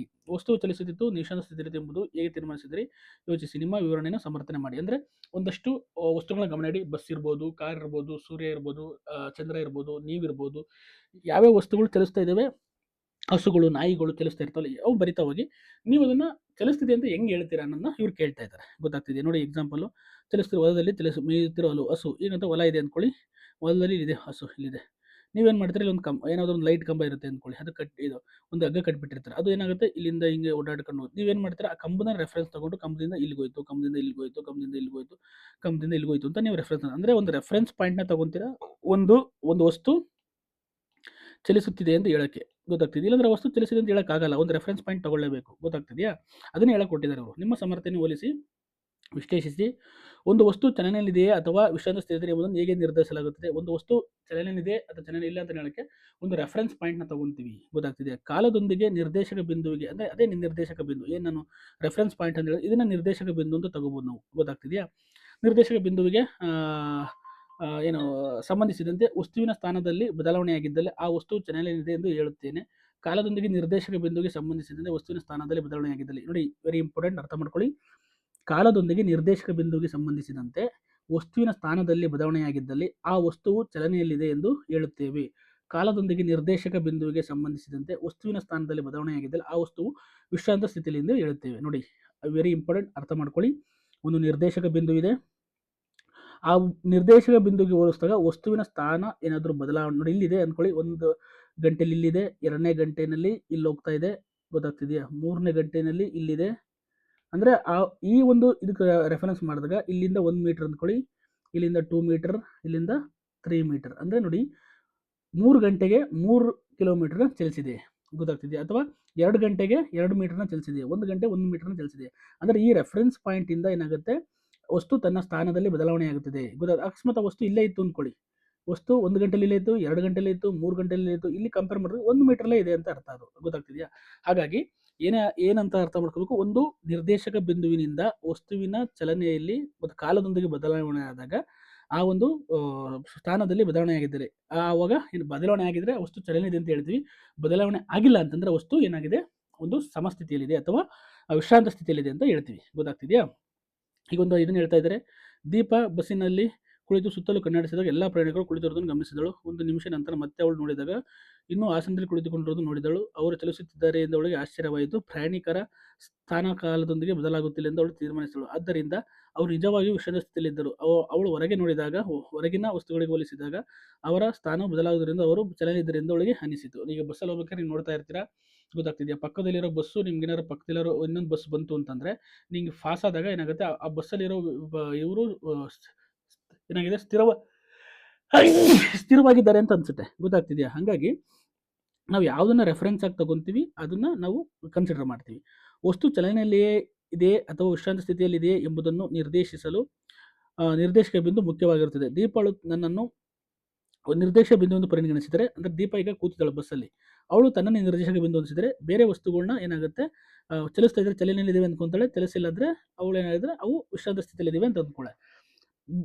ನಿರ್ದೇಶಕ ಬಿಂದು ಪರಿಗಣಿಸಿದರೆ ದೀಪಳನ್ನ ಬಸ್ನಲ್ಲಿರೋ ಪ್ರಯಾಣಿಕರು ವಿಶ್ರಾಂತ ಸ್ಥಿತಿಯಲ್ಲೇ ಇರುತ್ತಾರೆ. ಈಗ ನೋಡಿ, ಬಸ್ ಒಳಗಡೆ ಕೂತಿದ್ದಾಗ ಅವರು ಚಲನೆ ಇರ್ತಾರೆ, ಬಟ್ ಹೊರಗಡೆ ಅವ್ರಿಗೆ, ಬಟ್ ಅವಳಿಗೆ ಏನನ್ಸುತ್ತೆ, ಅವರು ಏನೋ ಸುಮ್ಮನೆ ಕೂತಿದ್ದಾರೆ ಅಥವಾ ವಿಶ್ರಾಂತ ಸ್ಥಿತಿಯಲ್ಲಿದ್ದಾರೆ ಅಂತ ಗೊತ್ತಾಗ್ತಿದೆ. ಅವಳು ಬಸ್ಸಿನ ಹೊರಗೆ ಬೇರೆ ಯಾವುದಾದ್ರೂ ವಸ್ತುವನ್ನು ನೋಡಿದಾಗ ಆ ನಿರ್ದೇಶಕ ಬಿಂದುವನ್ನು ಪರಿಗಣಿಸಿದರೆ ಪ್ರಯಾಣಿಕರು ಬಸ್ನಲ್ಲಿ ಚಲನೆ ಇರ್ತಾರೆ. ಅದೇ ಅವಳು ಏನಾದ್ರು ರೆಫರೆನ್ಸ್ನ ಹೊರಗಡೆ ತಗೊಂಡಾಗ, ಒಂದು ಬಸ್ ಇದೆ, ಬಸ್ಸಲ್ಲಿ ದೀಪ ಕೂತಿದ್ದಾಳೆ, ಅರ್ಥ ಮಾಡ್ಕೊಳ್ಳಿ, ಬಸ್ಸಿನ ಒಳಗಡೆ ಇರುವ ಜನಗಳನ್ನ ಗಮನಿಸ್ತಾಳೆ, ಅವರಿಗೆ ಏನಾಗುತ್ತೆ, ಇವಳನ್ನ ರೆಫರೆನ್ಸ್ ಪಾಯಿಂಟ್ ಇವಳು ತಗೊಂತಿದ್ದಾಳೆ, ಅಂದರೆ ಇವ್ರ ನಿರ್ದೇಶಕ ಬಿಂದು ದೀಪ ಆಗಿರ್ತಾಳೆ, ಇವ್ರನ್ನ ಕಂಪೇರ್ ಮಾಡಿದಾಗ ಅವಳಿಗೂ ಡಿಸ್ಟೆನ್ಸಲ್ಲಿ ಅಥವಾ ಯಾವುದೇ ಥರ ಇದರಲ್ಲಿ ಬದಲಾವಣೆ ಅಂತಿಲ್ಲ, ಹಂಗಾಗಿ ಅವರು ಚಲನೆಯಲ್ಲಿ ಇಲ್ಲ ಅಂದ್ಕೊಂತಾಳೆ. ಅದೇನ ಹೊರಗಡೆಯವ್ರಿಗೆ, ಈ ಹೊರಗಡೆಯಿಂದ ಯಾರೋ ನೋಡ್ತಾ ಇದ್ದಾರೆ ಅಂದ್ಕೊಳ್ಳಿ ಇವ್ರನ್ನ, ಅವಾಗೇನಾದ್ರು ಬಸ್ ಮೂವ್ ಆಗ್ತಾ ಇದೆ, ಬಸ್ ಮೂವ್ ಆದಂಗೆ ಇವ್ರಿಗೆ ಸಮಯಕ್ಕೆ ತಕ್ಕಂಗೆ ಚಲನೆಯಲ್ಲಿ ಬದಲಾವಣೆ ಆಗ್ತಿದೆ, ಅವಾಗ ಏನಾಗ್ತದೆ ಅಂದ್ಕೊಂತಾರೆ, ಇವು ವ್ಯಕ್ತಿಗಳು ಮೂವ್ ಆಗ್ತದೆ, ಅಂದರೆ ಇವಳಿಗೆ ಚಲನೆ ಇಲ್ಲ ಅಂದ್ಕೊಂತಾರೆ, ಈ ಹೊರಗಡೆ ನೋಡ್ತಿರೋರಿಗೆ ಚಲನೆ ಇದೆ ಅಂದ್ಕೊಂತಾರೆ. ಅಂದರೆ ನಾವು ಯಾವುದನ್ನ ರೆಫರೆನ್ಸ್ ಆಗಿ ತಗೊಂತೀವಿ, ಯಾವ ನಿರ್ದೇಶಕ ಬಿಂದುವಿಂದ ವಸ್ತುವಿನನ್ನ ಪರಿಗಣನೆ ಮಾಡ್ತೀವಿ, ಅವಾಗ ಅದು ಚಲನೆಯಲ್ಲಿ ಇದೆ ಅಥವಾ ಚಲನೆ ಇಲ್ಲ ಅಂತ ಅಂದ್ಬಿಟ್ಟು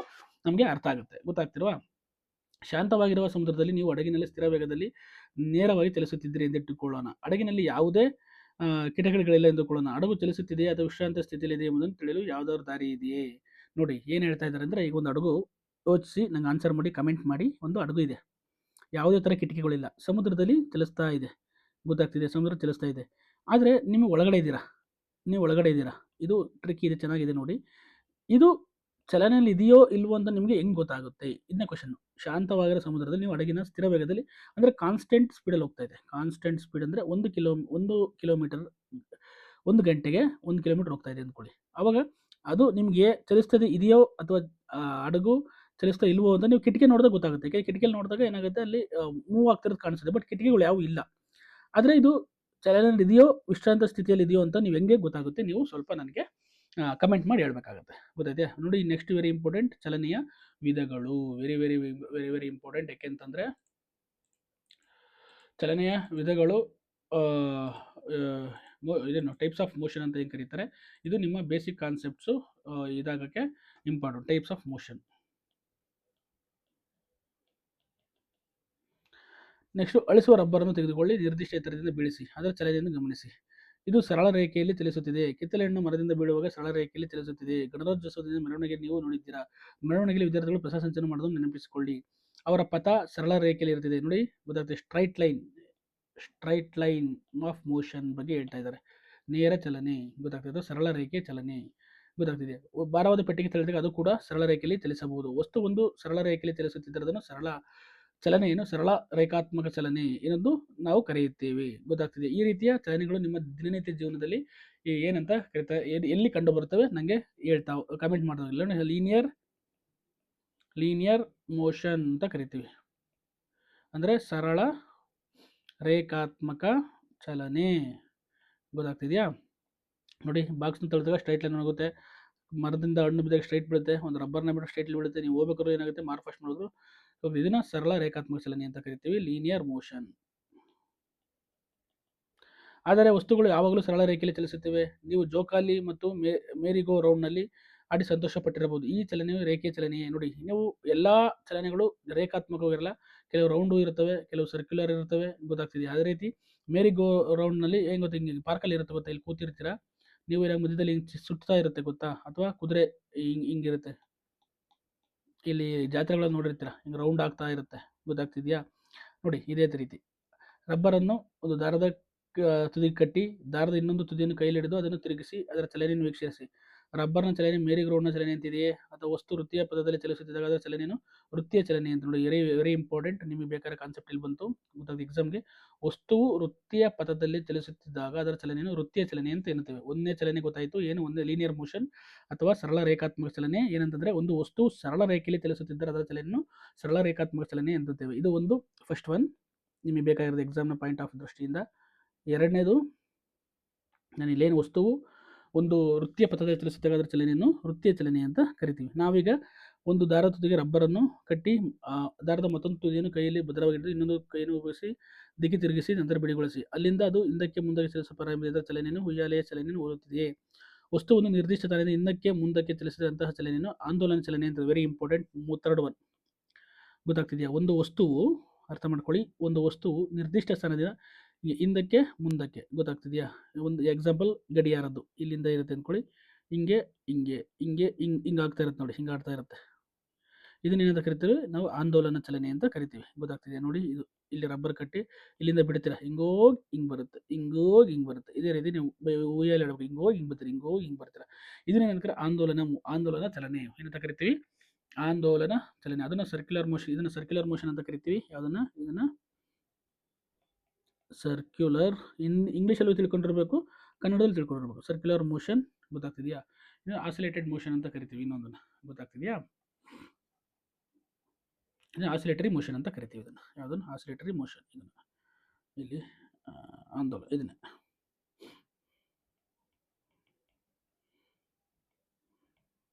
ಆಸಿಲೇಟರಿ ಮೋಷನ್. ಅರ್ಥ ಆಯಿತು? Linear motion, circular motion, oscillator motion, 3 important. Example ಬಂದಿದೆ. ಯಾವ ಎಕ್ಸಾಂಪಲ್ ಕೊಡು? ಉಯ್ಯಾಲೆ ನೀವು ಉಯ್ಯಾಲೆ ಆಡುವಾಗ ನೀವು ಯಾವ ರೀತಿಯ ಚಲನೆಯನ್ನು ಅನುಭವಿಸುತ್ತೀರಿ? ಪ್ರಶ್ನೆ ಬರ್ಬೋದು. ಅರ್ಥ ಆಗ್ತಿದೆಯಾ? ನೆಕ್ಸ್ಟ್ ಇನ್ನೊಂದು ಪ್ರಯೋಗ ಮಾಡೋಣ. 50 ಸೆಂಟಿಮೀಟರ್ ಉದ್ದದ ತೆಳುವಾದ ಲೋಹದ ಪಟ್ಟಿಯನ್ನು ತೆಗೆದುಕೊಳ್ಳಿ. ಮೆಟಲ್ ಒಂದು ಸ್ಕೇಲ್ ತಗೊಳ್ಳಿ. ಅದರ ಉದ್ದ ತುದಿ ಮೇಜಿನ ಒತ್ತಿ ಹಿಡಿಯಿರಿ. ಪುಸ್ತಕ ಇಟ್ಬಿಟ್ಟಿನ ಹಿಂಗೆ ಕೈಯಲ್ಲಿ ಕೈ ಹಾಕಿ ಒತ್ತಿ ಇಟ್ಕೊಳ್ಳಿ. ಹಿಂಗೆ ಇಟ್ಟಿಗೆ ಅಥವಾ ಇಟ್ಟಿಗೆಗಳನ್ನು ಇಡಿ. ಲೋಹದ ಪಟ್ಟಿ ಇನ್ನೊಂದು ತುದಿಯನ್ನು ನಿಧಾನವಾಗಿ ಕೆಳಗೆ ಒತ್ತಿ ಬಿಡಿ. ಹಿಂಗೆ ಅಂದುಬಿಟ್ಟು ಹಿಂಗೆ ಬಿಡಿ. ಇಲ್ಲಿಂದ ಎಳೆದು ಹಿಂಗೆ ಬಿಟ್ಟಾಗ ಅದೇನಾಗುತ್ತೆ? ಹಿಂಗೆ ಮೇಲೆ ಮೇಲೆ ಮೇಲೆ ಕೆಳಗಡೆ. ಗೊತ್ತಾ? ಲೋಹದ ಪಟ್ಟಿ ತುದಿಯಲ್ಲಿ ಚಲನೆ ಗಮನಿಸಿ. ಅದು ಮೇಲಕ್ಕೂ ಕೆಳಕ್ಕೂ ಮೇಲಕ್ಕೂ ಕೆಳಕ್ಕೂ ಮೇಲಕ್ಕೂ ಕೆಳಕ್ಕೆ ಚಲಿಸುತ್ತೆ. ಇದು ಕೂಡ ಆಂದೋಲನ ಚಲನೆಗೆ ಉದಾಹರಣೆ. ಇದು ಸಹ ಏನಾಗುತ್ತೆ? ಆಸಿಲೇಟರಿ ಮೋಷನ್ಗೆ ಎಕ್ಸಾಂಪಲ್ ಆಗುತ್ತೆ. ಗೊತ್ತಾ? ಟು ಅಂಡ್ ಫ್ರೋ ಮೋಷನ್ ಅಂತ ಕರಿತೀವಿ ಅದನ್ನು. ಅರ್ಥ ಆಗ್ತಿದೆಯಾ?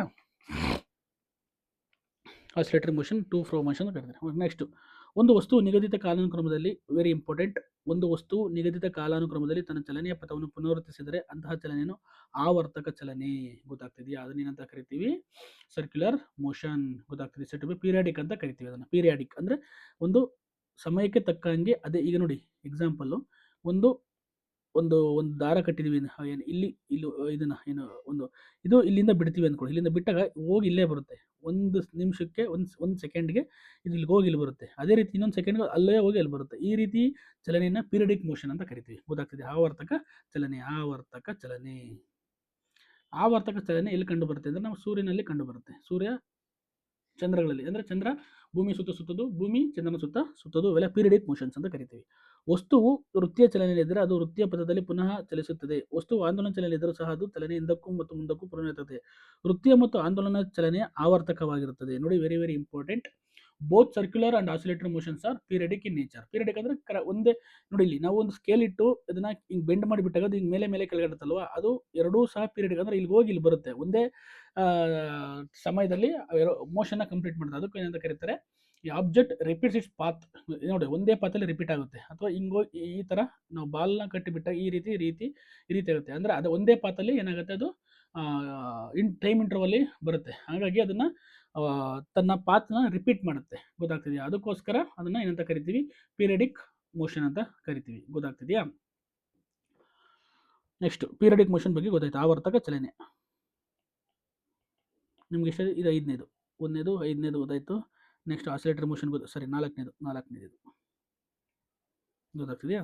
ನೆಕ್ಸ್ಟ್, ನಾವೀಗ ಆಟದ ಮಧ್ಯಾಹ್ನದಲ್ಲಿ ನೋಡಿದ್ದೀರಿ. ಮಕ್ಕಳು ಆಟದ ಉದ್ಯಾನಕ್ಕೆ ಭೇಟಿ ನೀಡಿ ವಿವಿಧ ಬಗೆಯ ಚಲನೆ ಗಮನಿಸಿ ಅವುಗಳ ಸರಳ ರೇಖಾತ್ಮಕ ಅಥವಾ ವೃತ್ತೀಯ ಚಲನೆಗಳನ್ನು ಗುರುತು ಮಾಡಿ. ಯಾವ್ಯಾವ ನೀವು ಪಾರ್ಕಿಗೆ ಹೋದಾಗ ಯಾವ್ಯಾವ ಚಲನೆ ನೋಡಿ, ಈ ರೀತಿ ಇದು ಹಿಂಗೆ ಆಡ್ತಾ ಇರ್ತಾರೆ.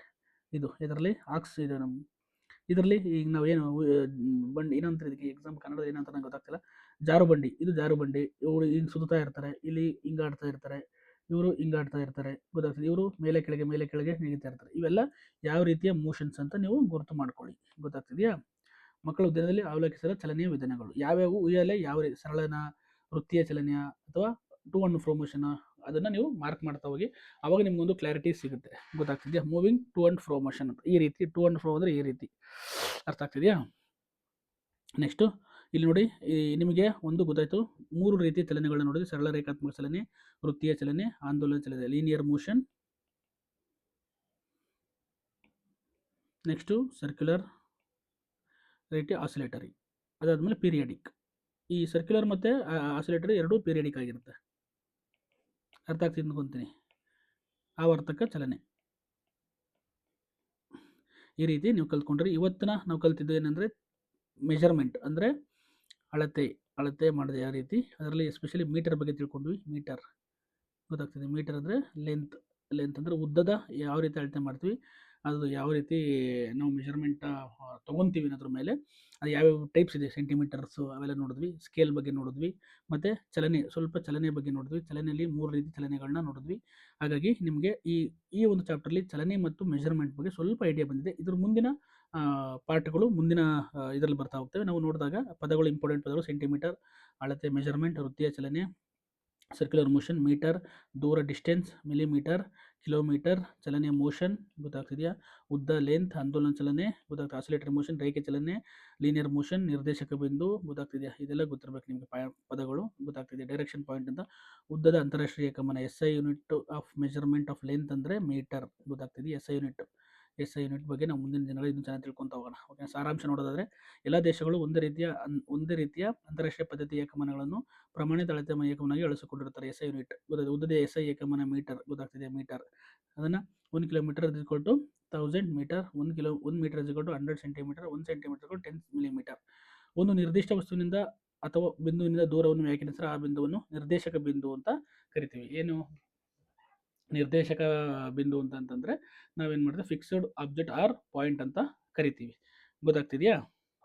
ನೆಕ್ಸ್ಟು ಏನಾಗುತ್ತೆ, ಕಾಲದೊಂದಿಗೆ ನಿರ್ದೇಶಕ ಬಿಂದುವಿನಿಂದ ಸಂಬಂಧಿಸಿದಂತೆ ವಸ್ತುವಿನ ಸ್ಥಾನದಲ್ಲಿ ಬದಲಾವಣೆ ಆಗಿದ್ದಲ್ಲಿ ಆ ವಸ್ತು ಚಲನೆ ಇದೆ ಅಂತ ನಾವು. ಚಲನೆ ಅಂದರೆ distance is started with respect to the fixed object or point, then the point is called reference point. ಆಯಿತಾ, ಅದು ಆ ರೆಫರೆನ್ಸ್ ಪಾಯಿಂಟ್ ಒಂದಿಗೆ ವಸ್ತು ಮೂವ್ ಆಗ್ತಾ ಇದ್ರೆ ಅದನ್ನ ಏನಂತ ಕರಿತೀವಿ, ವಸ್ತು ಚಲನೆಯಲ್ಲಿದೆ ಅಂತ ಕರಿತೀವಿ. ಗೊತ್ತಾಗ್ತದೆ. When an object moves along the straight line its motion is called linear motion. ಗೊತ್ತಾಗ್ತಿದೆಯಾ. ವಸ್ತು ಸರಳ ರೇಖೆಯಲ್ಲಿ ಚಲಿಸಿರೋದನ್ನು ಸರಳ ರೇಖಾತ್ಮಕ ಚಲನೆ ಅಂತ ಕರಿತೀವಿ. ವಸ್ತು ವೃತ್ತೀಯ ಚಲನೆ ಚಲಿಸಿರೋದನ್ನ ಏನಾಗುತ್ತೆ, ಸರ್ಕ್ಯುಲರ್ ಮೋಷನ್ ಅಂತ ಕರಿತೀವಿ. ವಸ್ತು ಒಂದು ನಿರ್ದಿಷ್ಟ ಬಿಂದುವಿನಿಂದ ಹಿಂದಕ್ಕೂ ಮುಂದಕ್ಕೂ ಚಲಿಸಿರೋದನ್ನ ಆಂದೋಲನ ಚಲನೆ, ಆಸಿಲೇಟರಿ ಮೋಷನ್ ಅಂತ ಕರಿತೀವಿ. ಗೊತ್ತಾಗ್ತದೆ. ಇಷ್ಟು ಪಾಯಿಂಟ್ಸ್ಗಳು ನಿಮಗೆ ಗೊತ್ತಿರಬೇಕು ಎಕ್ಸಾಮ್ನ ಪಾಯಿಂಟ್ ಆಫ್ ದೃಷ್ಟಿಯಿಂದ. ಗೊತ್ತಾಗ್ತಿದೆಯಾ. ಇನ್ನೂ ಹೆಚ್ಚಿನ ಕಲಿಕೆಗೆ ನೀವು ಬೇಕಾದ್ರೆ ಈ ಕೋಷ್ಟಕನ ಮಾಡ್ತಾ ಹೋಗ್ಬೋದು. ಇದೆಲ್ಲ ಪ್ರಾಕ್ಟಿಕಲ್ ಆಗಿ ಮಾಡೋದು. ಗೊತ್ತಾಗ್ತಿದೆಯಾ. ಹಾಗಾಗಿ ಗೊತ್ತಾಗ್ತಿದೆ. ನೀವು ಯಾವ ವಸ್ತುಗಳನ್ನ ಮೆಜರ್ ಮಾಡ್ಬೋದು ಅಂತ ಇಲ್ಲಿ ಬೇಕಾದ್ರೆ ಮೆನ್ಷನ್ ಮಾಡ್ಬೋದು. This is the very very important topic. ಗೊತ್ತಾಗ್ತಿದೆಯಾ. ಇವೆಲ್ಲ ಪ್ರಾಕ್ಟಿಕಲ್ ಆಗಿ ಮಾಡೋದಕ್ಕೆ ಗೊತ್ತಾಗ್ತದೆ, ಯಾವ ರೀತಿ ಮೆಜರ್ ಮಾಡೋ ಸೈಕಲ್ ಇದನ್ನ.